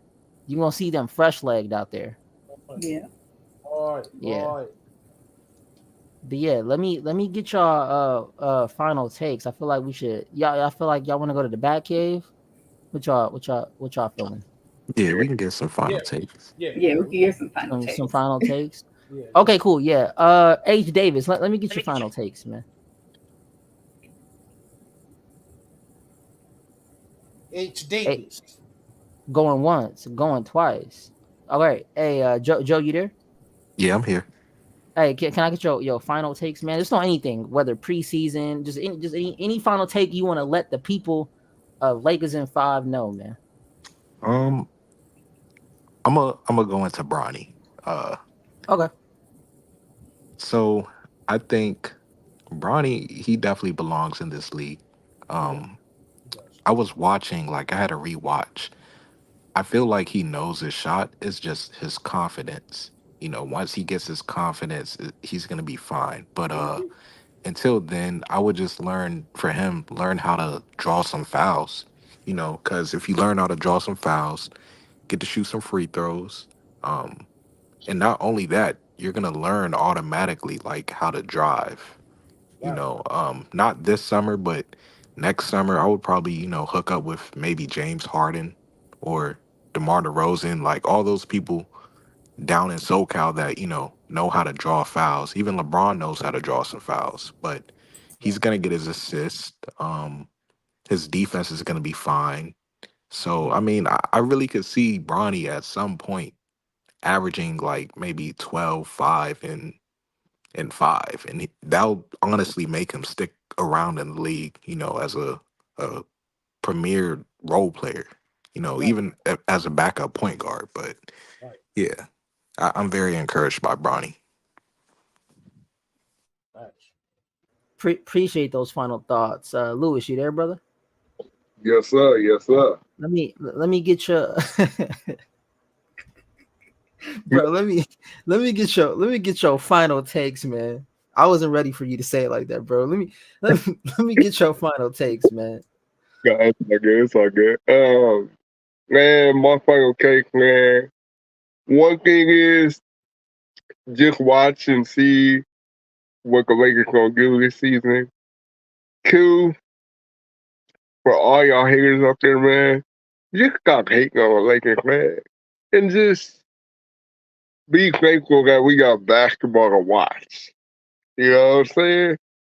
Be be happy that we got.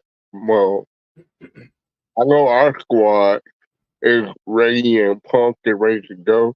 But I don't know about y'all other squads, but our squad is ready to go this season. And for all y'all Boston Celtics fans out there, because I know we got some in the chat, and I know we gonna have some folks on the panel tomorrow. But I'm gonna let y'all know now, Boston's not winning another championship while LeBron is still playing basketball. So get ready to lose championship this upcoming season. Because you know why? That championship is coming back to LA. It's coming back home with the Lakers. I'm sorry to say it, but it will be back in the Lakers' hands. So be ready for another championship, Lakers. Hey, appreciate that take, Lewis. Laker girl, can I get your final thoughts? All I gotta say is, even though it's preseason, be ready for AD and LeBron tomorrow. And I expect Bronny. I expect Bronny to play good tomorrow, and I'm excited. I'm expecting that Lakers win tomorrow for preseason. Okay. I appreciate those final thoughts, Laker girl. Appreciate that. Cuba, you got any I know you just pulled up, Cuba. You got any thoughts about game one? Any take you want to give, man? Because you pulled up a little late, man. But you got any takes you want to give, man, before we go to the back hay?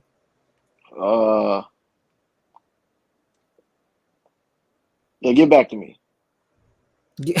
We about to go to the back hay. So Hey, Get back. Hey. he said, get How back this to me. nigga get up on a panel anyway? Nigga ain't no.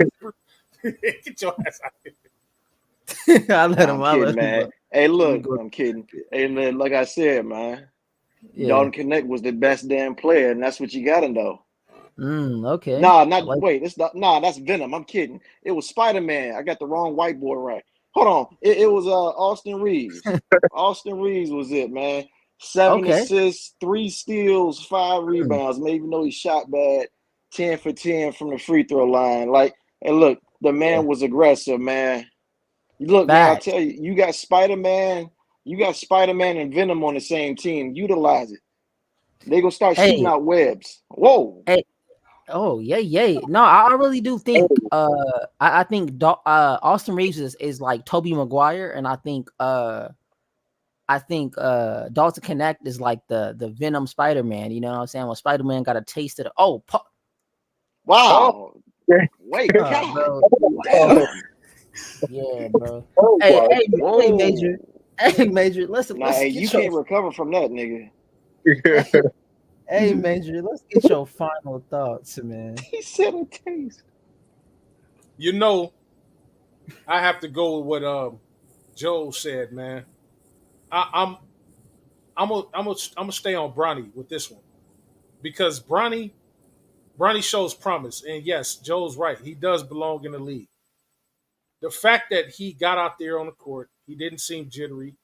He has to learn he has to get acclimated to that portion of the game, the big portion of the game. This ain't summer league. He's stepping up now. So as time goes on and as he gets his feelers going for the game, for his game in particular, then he's definitely gonna come into his own. And he could definitely be one of those Marcus Smart type players. You know what I'm saying? He's already got defensive acumen. And his IQ is pretty high. You know what I'm saying? He threw a beautiful pass to I think it was JHS, and it was beautiful. Facts. Yep. So his IQ is there, and he can only go from there. Y'all, listen, we're coming for Olympus this year, man. We expect nothing but a chip, and that's what we're shooting for. And we're going to be cohesive as time goes on. So look for this to be a premier year from us, from our young guys coming up. This is LeBron's ending tour. This it starts here. So let's make this legend go out with a bang. You know what I'm saying? And I believe that the Lakers all know that. They know his time is winding down, and they're going to put that extra energy and extra lock and step to ensure that this dude goes out with a bang, as well as elevating their game while he's there. He's a living legend playing with these guys, and I think that it's just going to look good, man. And as far as like haters are concerned, I will not be addressing you anymore this year. I'm just gonna sit back and be quiet, and then when the time comes to roll out my smoker in my barbecue pit, then I'll do so accordingly. But until then, wait and see. That's my motto. Wait and see. Hey, appreciate those final thoughts. Now, before I give my final thought, man. Hey, big shout out to HC Pigs for that super chat, man. He said, JC, your throat is sore from the bang bangs. Yay. Oh man, bro. That's all you heard. Oh, Damn. Y'all focus on the wrong things, man. That's the wrong thing. That's pretty damn suspect. But carry on. Yeah. So I'm gonna just I don't know. I may throw some bangs some bang bangs tomorrow, man. Just depending on the play. I think I gotta reserve the bang bang for like a dunk. I feel like that's like more of like a dunk.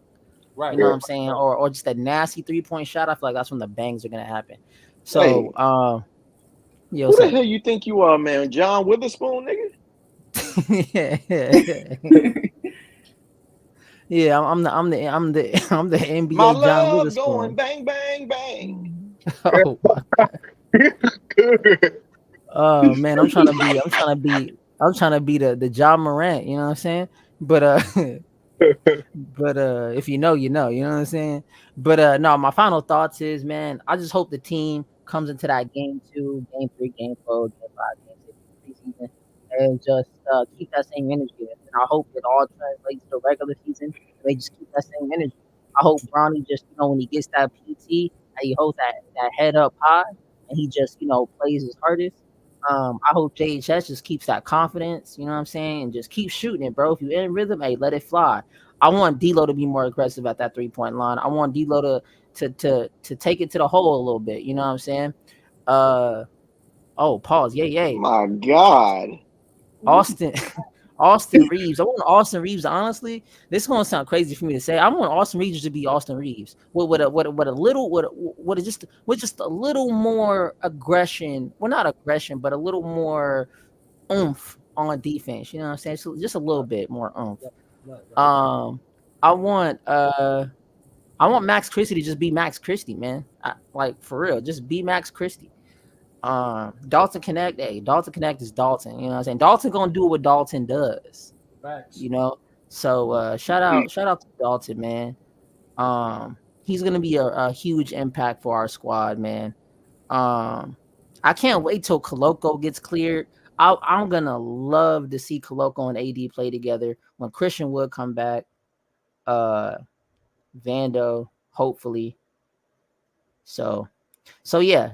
So and to the haters, man. Hey, so basically think of this stream as we put all the haters on notice. You know what I'm saying? And after this, I'm not just none of the haters. I'm gonna just drop stats and facts on your head, like the That's intro song, a Lakers in 5, man. But hey, I appreciate the haters for pulling up because we appreciate it, man. We appreciate your opinions. We appreciate your takes, whether we agree with them or disagree with them. So shout out to the haters, man. Shout out to all the Laker fans. Shout out to all the NBA fans that are listening through YouTube and Twitter. Make sure you hit that follow button, that subscribe button, especially that like button. If you a betting person, use BetUS promo code Lakers in 5. If you want to watch the games with us when we commentate these games, subscribe to us. Follow us on playback.tv/Lakers in 5. Hit that notification bell so you know the next time we go live. Oh, we got one more super chat from HC Picks. JC, how many bangs What come the? out your throat What? last night? Yeah. Man, come Hey, on. JC, All right. Doug Marica. Come Doug on. Marica. Hey, I read it because the super chat. Gotta read the super chat, man. Gotta read the super chat. But I think it was maybe like, I would say maybe like 25, 30 bangs I did last night. It was a lot, bro. But I don't count the when I doubled it up. I sort of group them all together as one whole bang. You know what I'm saying? My So love going bang, bang, bang. You better yeah. run. So if y'all wanna hear the bang bangs and all that good stuff tomorrow, man, make sure y'all pull up for the play by play by Lakers in 5, man. And big shout out to Major for coming through and holding it down. I'm gonna let y'all know, man. This was actually my first stream where I like headlined the stream alongside Major, man. So big shout out to Major for pulling up, man. And shout out to Laker Girl for pulling up and supporting Joe for pulling up. Cuba for pulling up.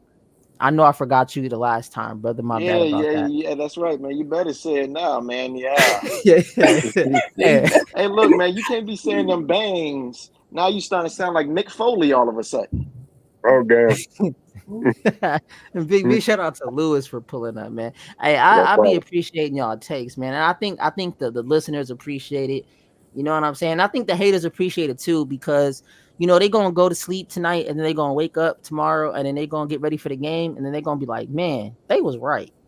So, you know, it gives them something to look forward to. Yep. So, Yeah. without further ado, I'm JC, co-host of Lakers in 5. I'm taking us to the Bat Cave. Back cave, baby. That cave.